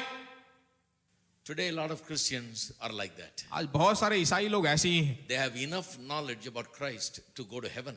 मसीह का अच्छा ज्ञान उनके पास है कि वह स्वर्ग तक जाएं। अद्भुत सी बात तो है। But why can't we have some more knowledge also so we can live our life here in a blessed way? क्यों और थोड़ा ज्यादा ज्ञान नहीं है कि अच्छी जिंदगी इस दुनिया में जिएं? Why can't we be a blessing to others? क्यों दूसरों के लिए हम आशीष बनकर नहीं रह सकते? Why can't we be like Abraham? क्यों हम अब्राहम की तरह नहीं रह सकते? Especially since the gospel is the blessing of Abraham coming to us. विशेष रूप से ये सुसमाचार जो अब्राहम का आशीष है वो हमारे पास आया है। I am telling you today, my friend, आज दोस्तों मैं तुमसे कहता हूं, the gospel is the blessing of Abraham. सुसमाचार अब्राहम का आशीष है। Amen. आमीन। Through Jesus Christ, that is what has come to you. यीशु मसीह के द्वारा यही तुम्हारे पास आया है। You have the power and the ability and the anointing to overcome every problem. तुम्हारे पास ये क्षमता है, शक्ति है, अभिषेक है सभी समस्याओं को दूर हटाने The के लिए। gospel is not just the forgiveness of your sins. सुसमाचार का मतलब सिर्फ यह नहीं है कि तुम्हारे पापों की क्षमा हो जाए। Forgiveness of your sins is just the beginning. पापों की क्षमा तो सिर्फ एक शुरुआत है, That's not everything. वह सब कुछ नहीं है, It's only the beginning. वह तो सिर्फ एक शुरुआत There है। is much more. उससे भी ज्यादा कुछ है। Hello. Hello, There is much more. उससे भी ज्यादा है। Every blessing for your spirit, soul, body, your family, the work of your hands, every kind of blessing is included in the blessing of Abraham. तुम्हारे आत्मा, प्राण और शरीर, तुम्हारा परिवार, तुम्हारी हाथ की मेहनत, तुम्हारी आर्थिक स्थिति, सभी चीजों के लिए परमेश्वर का आशीष है। If you are saved, if you have put your faith in Jesus Christ, I am telling you today, you are blessed with the blessing of अगर आपने Abraham. उद्धार पाया है तो मैं तुमसे कहता हूं अब्राहम का आशीष तुम्हारे लिए है। जहां तुम हाथ रखोगे वहां आशीष उपलब्ध है। Don't let anybody fool you and tell you that your poverty is a blessing. कोई तुम्हें मूर्ख न बना दे कि तुम्हारी दरिद्रता तुम्हारी आशीष है। No, नहीं, you can turn your poverty around. तुम्हारी दरिद्रता को तुम उलटफेर कर सकते Blessing is a power. हो। आशीष एक सामर्थ है, See, blessing is a power. आशीष एक शक्ति है। In Deuteronomy 8:18, there is a verse. व्यवस्था विवरण 8वें अध्याय के 18वें वचन में एक वचन है। It says, remember the Lord your God who gives you the power to get wealth. कहता है कि तुम्हारे यहोवा का स्मरण करो जो तुम्हें धन कमाने का सामर्थ देता है। See, blessing is not wealth. Blessing is the power to get wealth. देखिए, आशीष कोई शक्ति है जो तुम्हें संपत्ति कमाने का सामर्थ देती है। See, when God blesses you, He doesn't give you money. जब परमेश्वर तुम्हें आशीष देता है तो वो पैसे नहीं दे रहा। Because if God is not printing money there, परमेश्वर वहां पैसे प्रिंट नहीं कर रहा। some people are hoping God will throw some money, 1,000 rupee notes from heaven. कुछ लोग सोचते हैं, ऊपर उठाकर देखते हैं अपनी आंखों की, परमेश्वर वहां से 1000 रुपए के note बरसाएं। If He threw some 1,000 rupee notes here, it will not be valid here because this is India. Only Reserve Bank can print. 1000 रुपए का नोट बरसा भी दे तो यहाँ नहीं चलेगा, सिर्फ यहाँ रिजर्व बैंक ऑफ इंडिया का नोट ही चलेगा। Some people are thinking God will drop some gold from heaven. कुछ लोग सोचते हैं ऊपर से जो सोना टपकाएगा परमेश्वर, Gold biscuits. सोने के biscuit. People's head will break. मैं कहता हूँ लोगों का सर फूट जाएगा God उससे। doesn't do that. परमेश्वर वो सब नहीं करता। What does He do then? वो क्या करता है फिर? He doesn't throw money. He doesn't throw, relief packets and all that. वो पैसे नहीं फेंकता, रिलीफ पैक नहीं फेंकता, सोने नहीं फेंकता। He gives you much better than that. He gives you the blessing. उससे भी अधिकतर तुम्हें देता है वह है आशीष। What is the blessing? आशीष क्या है? It is the power that you can take and work it in your life to turn your situation वह एक around. शक्ति है जो तुम्हें देता है जिसका तुम इस्तेमाल करो अपने परिस्थितियों को बदल डालो। With this power, you can go to work, do a business, do something. Your work of your hand will be blessed. Your life will be turned around. इस शक्ति के द्वारा तुम काम कर सकते हो, तुम्हारी जिंदगी को बदल सकते हो, तुम्हारे हाथ की मेहनत को तुम बदल सकते हो। That's the blessing. वही आशीष है। Blessing is a power. आशीष एक शक्ति है Get wealth, संपत्ति पाने to का, get healing, चंगाई पाने का, to get success, सफलता पाने का, to make things happen, चीजों को काम करवाने का, turn the situations around. परिस्थितियों को बदल डालने का। Let me just tell you one more thing and close. एक और बात बताकर मैं खत्म करना चाहता हूँ। You know, in the next chapter, we read up to 13th chapter, अगले अध्याय में 13वें अध्याय तक हमने पढ़ा। 14th chapter, 14वें अध्याय में Lot goes and lives in near Sodom. लूत जाकर जो है सोदम के पास जाकर रहता And है। 4 kings come and loot everything and take Lot and his family along with other people from the town as slaves. 4 राजा आते हैं, लूत को पूरी तरह से लूट लेते हैं, उसके सारे माल को उसके पास से लूट कर ले जाते हैं। Abraham gets the news. Abraham को संदेश मिलता है, Lot is his brother's son. लूत जो है उसके भाई का पुत्र है, So he wants to go and rescue him. तो वो जाकर उसे बचाना चाहता है। 4 kings have done this. 4 राजाओं ने ये काम किया। Now he's got to go and fight 4 kings. अब जाकर 4 राजाओं से उसे युद्ध करना है। Abraham is not a king. Abraham राजा नहीं है, He's an ordinary man. साधारण सा व्यक्ति है। You know what he did? मालूम है उसने क्या किया? He took 318 servants. 318 दासों को, नौकरों को वो ले जाता है। Anybody here has 318 servants? किसी के पास यहाँ पे 318 नौकर हैं घर में? Abraham was a rich man. Abraham धनी था। 318 men strong enough to go to war. 318 पुरुष युद्ध करने वाले युद्धवीर थे वो। But they're not military men. वो कोई युद्धवीर नहीं They're थे, young men.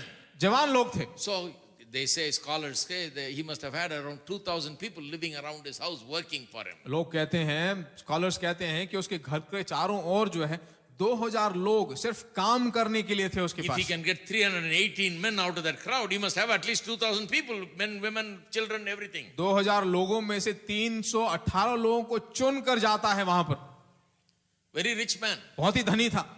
Don't let anybody fool you that blessing is poverty is a blessing. कोई तुमको जो है मूर्ख न बना दे कि समृद्धि या आशीष जो है बेकार है, दरिद्रता है। Took the 318 people, 318 लोगों को लेता है went to fight the 4 kings. और उन 4 राजाओं के विरुद्ध में युद्ध करता है। Unbelievable. He defeated them भरोसा ही नहीं करोगे, उनको हरा देता है। and took all the gold and silver they took and plus more and brought it back. जो कुछ वो लूट के गए वो सब उनसे बचा कर लेकर आता है और उन राजाओं के पास जो कुछ था उसे भी लूट कर आता है। Now go to 14th chapter. We'll close with this. अब 14वें अध्याय को चलिए, फिर वहां से खत्म करेंगे। 14th chapter. 14वां अध्याय।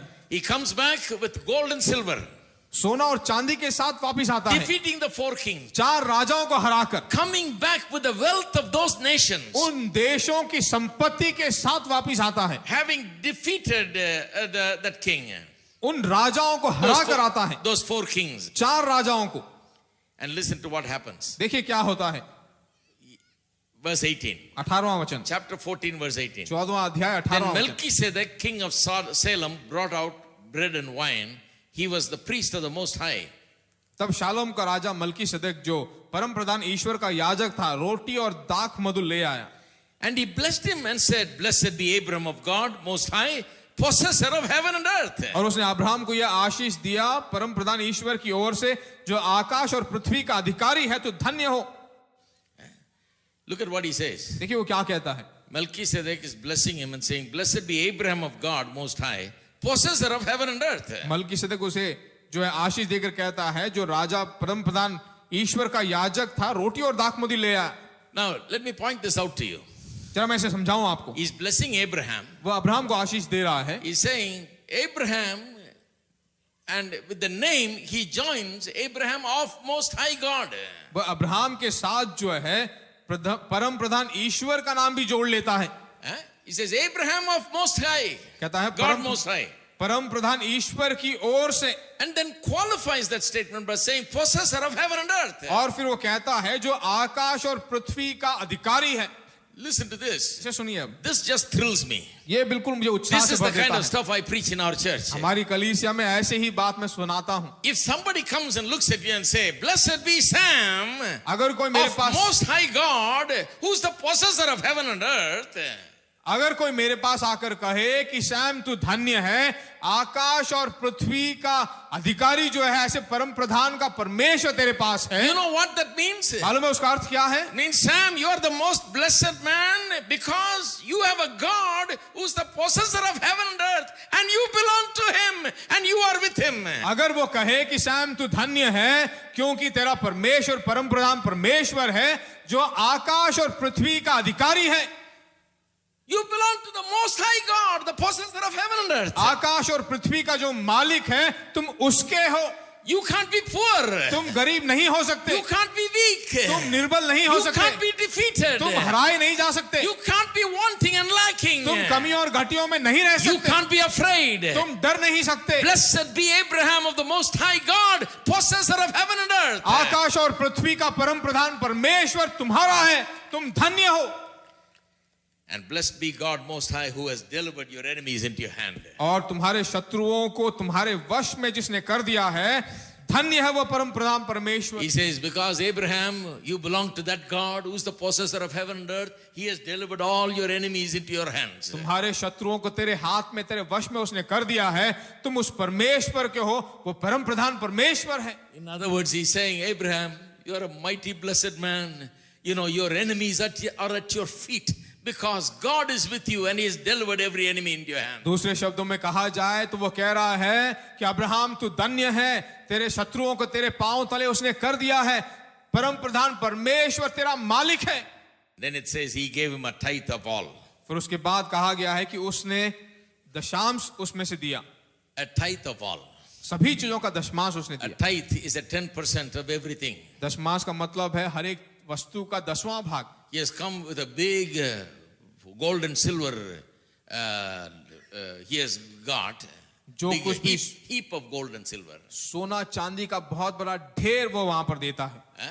And he takes and honors God with it. He gives the tithe. और परमेश्वर का आदर करके वो दशमांश उसे देता है। You know, some people when they give tithe, they think they are helping the church. मालूम है कुछ लोग जब दशमांश देते हैं तो वो सोचते हैं कलीसिया की सहायता कर रहे Or हैं, they are helping the pastor. या फिर पास्टर की सहायता कर रहे Or हैं, helping some ministry. या किसी सेवकाई की सहायता कर रहे हैं। No. नहीं, Tithe is honoring God. दशमांश का मतलब है परमेश्वर का आदर करना। When you give a tithe, you know what you mean? जब आप दशमांश देते हो तो मालूम है उसका You know मतलब what क्या है? Abraham meant? अब्राहम ने क्या कहा? Every victory that I have, every success that I have had has come from my God. God has given me my enemies, brought them under my feet. जो कुछ सफलता मैंने पाया है, जो कुछ जय मैंने पाया है, सब परमेश्वर ने मुझे दिया है। सबको परमेश्वर मेरे पांव तले किया है।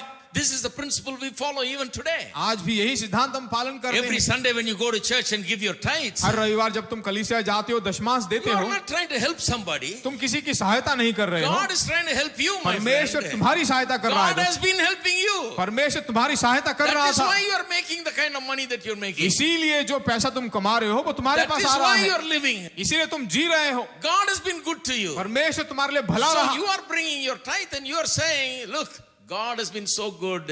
He is the possessor of heaven and earth and I belong to him. I don't lack anything. My God supplies all my needs. He is the supplier of my needs. So I give my tithe. तुम अपना दशमांश लाकर तुम कह रहे हो कि परम प्रधान परमेश्वर मेरी ओर है, वह मुझे कमियों घटियों में नहीं छोड़ता है, वह मेरा परमेश्वर है, इसलिए मैं अपना दान और दशमांश उसे आदर करने के लिए दे रहा हूं। This is the way you honor God. ऐसा ही तुम परमेश्वर का आदर करते हो। God is not trying to collect money from us. परमेश्वर हमसे पैसा बटोरना नहीं चाहता। You think God is trying to live off of 10% from us? क्या हमारे 10वें भाग को देने के कारण परमेश्वर की रोजी रोटी हो रही है? नहीं। If he was trying to live off of our 10%, then he would have increased the 10%, would have become now 30%, 40% now. अगर उस 10वें भाग से परमेश्वर की रोजी रोटी हो रही होती तो वो 10वें भाग से आज बढ़ा देता, 20% 30% बन जाता। Because see, when the all the taxes, everything goes up because as the expenses go up, they put the tax on us and it keeps going up. देखिए जैसे खर्चे बढ़ते रहते हैं तो सभी प्रकार के कर जो टैक्स जो है अपने आप बढ़ने लगते हैं। Because the government is operating on what we give. क्योंकि सरकार जो है हम जो देते हैं उसके द्वारा चलती है। But for God, thousands of years, tens of thousands of years, he never changed the 10%. पर परमेश्वर जो है सैकड़ों हजारों सालों से ऐसा ही 10वां भाग रहा, आज तक नहीं बदला। Did he ever come to you and say, now expenses have gone up, my friend? Please, no 10% anymore, 15% from क्या this year. परमेश्वर तुम्हारे पास आकर कभी उसने कहा कि अब खर्चे बढ़ गए हैं, ज्यादा खर्चा होने लगा है, अब दशमांश नहीं बल्कि 15 गुना दो, 20वां गुना दो? Never in a million years he's going to ask you one more penny. लाखों अरबों साल हो जाए तब भी ये बात नहीं बदलने वाली। Never. कभी नहीं। Because he doesn't need your money. क्योंकि उसे आपकी पैसों की जरूरत नहीं है। Then why do we give that 10%? फिर क्यों वो 10वां भाग हम We देते give हैं? that 10% because we know that God supplies our needs and we want to honor him. 10वां भाग हम इसलिए देते हैं, दशमांश हम इसलिए देते हैं क्योंकि परमेश्वर को हम जानते हैं कि वह हमारे सभी मांगों को पूरा करता है और इस दशमांश के द्वारा हम परमेश्वर का आदर करते हैं। It's not about us helping God, it's about how God has helped us and so we honor him. हम कैसे परमेश्वर की सहायता करते हैं ये बात नहीं है, बल्कि हमारे कमियों घटियों में परमेश्वर हमारी कैसी सहायता करता है। Hello When somebody does that, अगर कोई ऐसा करे, that means they really understand who their supplier is. उसका मतलब है कि वो सचमुच जानते हैं कि उनका सप्लायर कौन है. It's only the people who think, I am working very hard, I am earning, and I am trying, and it's my strength, my power that has brought this money. They are the ones that are thinking, should I give, should I not give? जो लोग कहते हैं कि मैं कड़ी मेहनत कर रहा हूं, अपना पसीना बहा रहा हूं, माथे के पसीने से सब कुछ कमा रहा हूं, कड़ी मेहनत पे कड़ी मेहनत कर रहा हूं, मेरे पैसे मैं दूं या ना दूं, ऐसी सोच में पड़ा हुआ हूं. They can't be like Abraham. वे कभी अब्राहम की तरह नहीं रह सकते. No way to be rich like that. कभी ऐसा धनी बन ही नहीं सकते. Rich people are like this. धनी लोग ऐसे हैं. देखिए, He gave tithe of all. उसने सभी वस्तुओं का दशमांश Listen दिया. to this. इसे सुनिए. अब Now listen. Now the king of Sodom said to Abraham, अब सदोम के राजा ने अब्राहम से कहा. see, Melchizedek is a king of Salem. He came and he was speaking first. मलकीसदक जो है वो सालेम का राजा था, वो आकर पहले बात करता Now है. another king comes. अब दूसरा एक राजा आता है. Look at this king. अब इस राजा को देखिए. He says, give me the persons and take the goods for yourself. प्राणियों को तो मुझे दे दे और धन को अपने पास रख. But Abraham said to the king of Sodom, I've raised my hand to the Lord God Most High, the possessor of heaven and earth, that I will take nothing from a thread to a sandal strap, and that I will not take anything that is yours, lest you should say I have made Abraham rich. Abraham ने सदोम के राजा से कहा, Except only what the young men have eaten and the portion of the men who went with me. परम प्रधान ईश्वर यहोवा जो आकाश और पृथ्वी का अधिकारी है, उसकी मैं ये शपथ खाता हूं कि जो कुछ तेरा है उसमें से न तो मैं एक सूत और न जूती का बंधन न कोई वस्तु लूंगा कि तू ऐसा कहने पाए कि अब्राहम मेरे ही कारण धनी हुआ. Now who's king of Sodom? अब सदोम का राजा कौन है? He is the guy who lost the battle with those 4 kings and his town was looted. यह वही राजा है, 4 राजाओं में से एक राजा है जिसको अब्राहम ने और उसके लोगों ने लूटा. So Abraham went and fought with those 4 kings, brought all the goods back. Abraham जो है उन 4 अपने लोगों को ले जाकर उन 4 राजाओं से युद्ध करके उनसे वह लूट कर लाया है. King of Sodom is very happy. सदोम का राजा बहुत खुश है अभी. So he says, keep all the gold and silver. वो कहता है सोना चांदी अपने पास रख लो. There's heaps of them, mountain like heap. ढेर बने हुए, पहाड़ जैसे बने हुए हैं. Wealth of 4 nations. 4 देशों की संपत्ति. He says, you keep everything. कहता सब कुछ रख लो. Give me my people.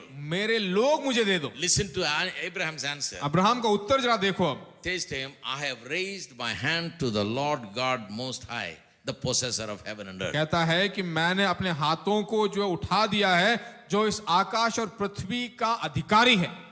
Hello.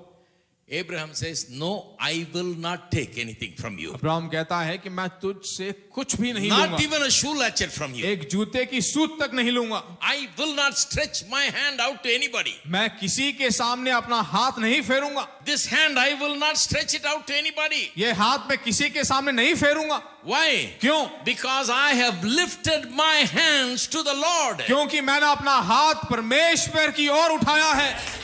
What does it lifting hands mean? अपने हाथों को उठाने का मतलब क्या है? Some people when they come to church, they don't like to lift their hands. कुछ लोग जो कलीसिया में जब आते हैं उनको मालूम है हाथ उठाने का मतलब क्या है. One man said to me, I don't like your church lifting hands. In our church we don't do that. एक आदमी ने मुझसे आकर कहा कि मैं तुम लोगों को पसंद नहीं करता क्योंकि हम लोग हाथ उठाते नहीं हैं. I said, don't lift your hands if मैंने you कहा don't like it. अपना हाथ मत उठाओ जब पसंद नहीं करते. He said, what does it mean to lift your hands? हाथ उठाने का मतलब क्या है? It means that I receive everything from him. Every blessing, every need that I have, I receive it from him. उसका मतलब यह है कि मेरी जो कुछ भी मांगे थी, जो कुछ भी आवश्यकताएं थी, सब मैंने तुमसे पाया है. तुम मेरे स्रोत हो. It means I am surrendered to him. उसका मतलब है कि मैंने अपने आप को समर्पित He is कर दिया my है. Lord. वह मेरा प्रभु है. And when he is Lord, he is the supplier of my every need. और जब वो मेरा प्रभु है तो मेरी सभी मांगों को वही पूरा करता है. I have lifted my hands to him means that he is my Lord. He gives me मैंने everything. अपने हाथों को उसके ऊपर उठा दिया है, उसकी ओर उठा दिया है, तो उसी के पास सब कुछ मेरे लिए I आती receive है. everything from him. उसी से मैं सब कुछ प्राप्त करता हूँ. And when you lift your hands to him, you don't have to stretch your hand to anybody. और जब तुम अपना हाथ अपनी उसकी ओर उठा लेते हो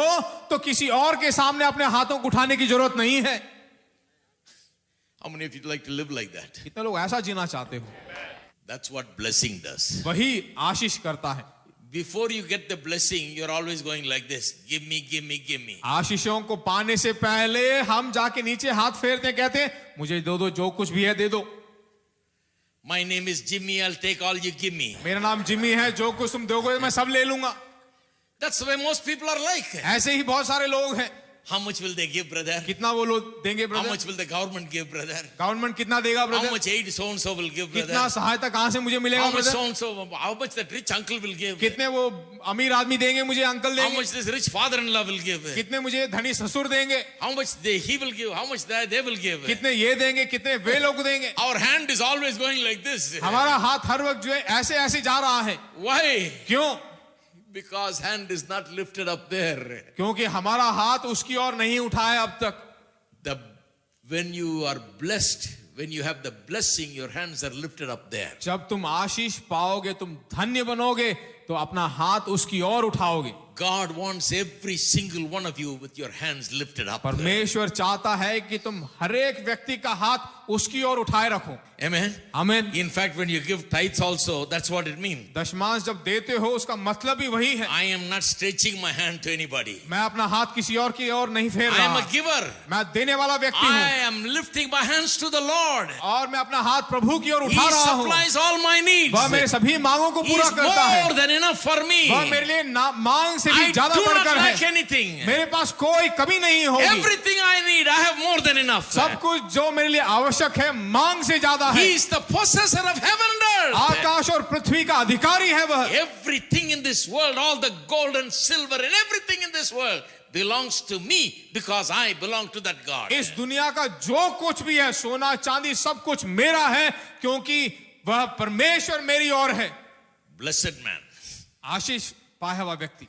How many of you like to be blessed people? कितने लोग आशीष पाए हुए व्यक्ति बनना That's what चाहते हो? salvation does, my friend. वही उद्धार तुम्हें ऐसा The बनाता है. Christian salvation is this. मसीह उद्धार का मतलब यही है. It takes you from being a person who's always expecting that somebody will do something for you to knowing that God has done everything for you, that you belong to Him.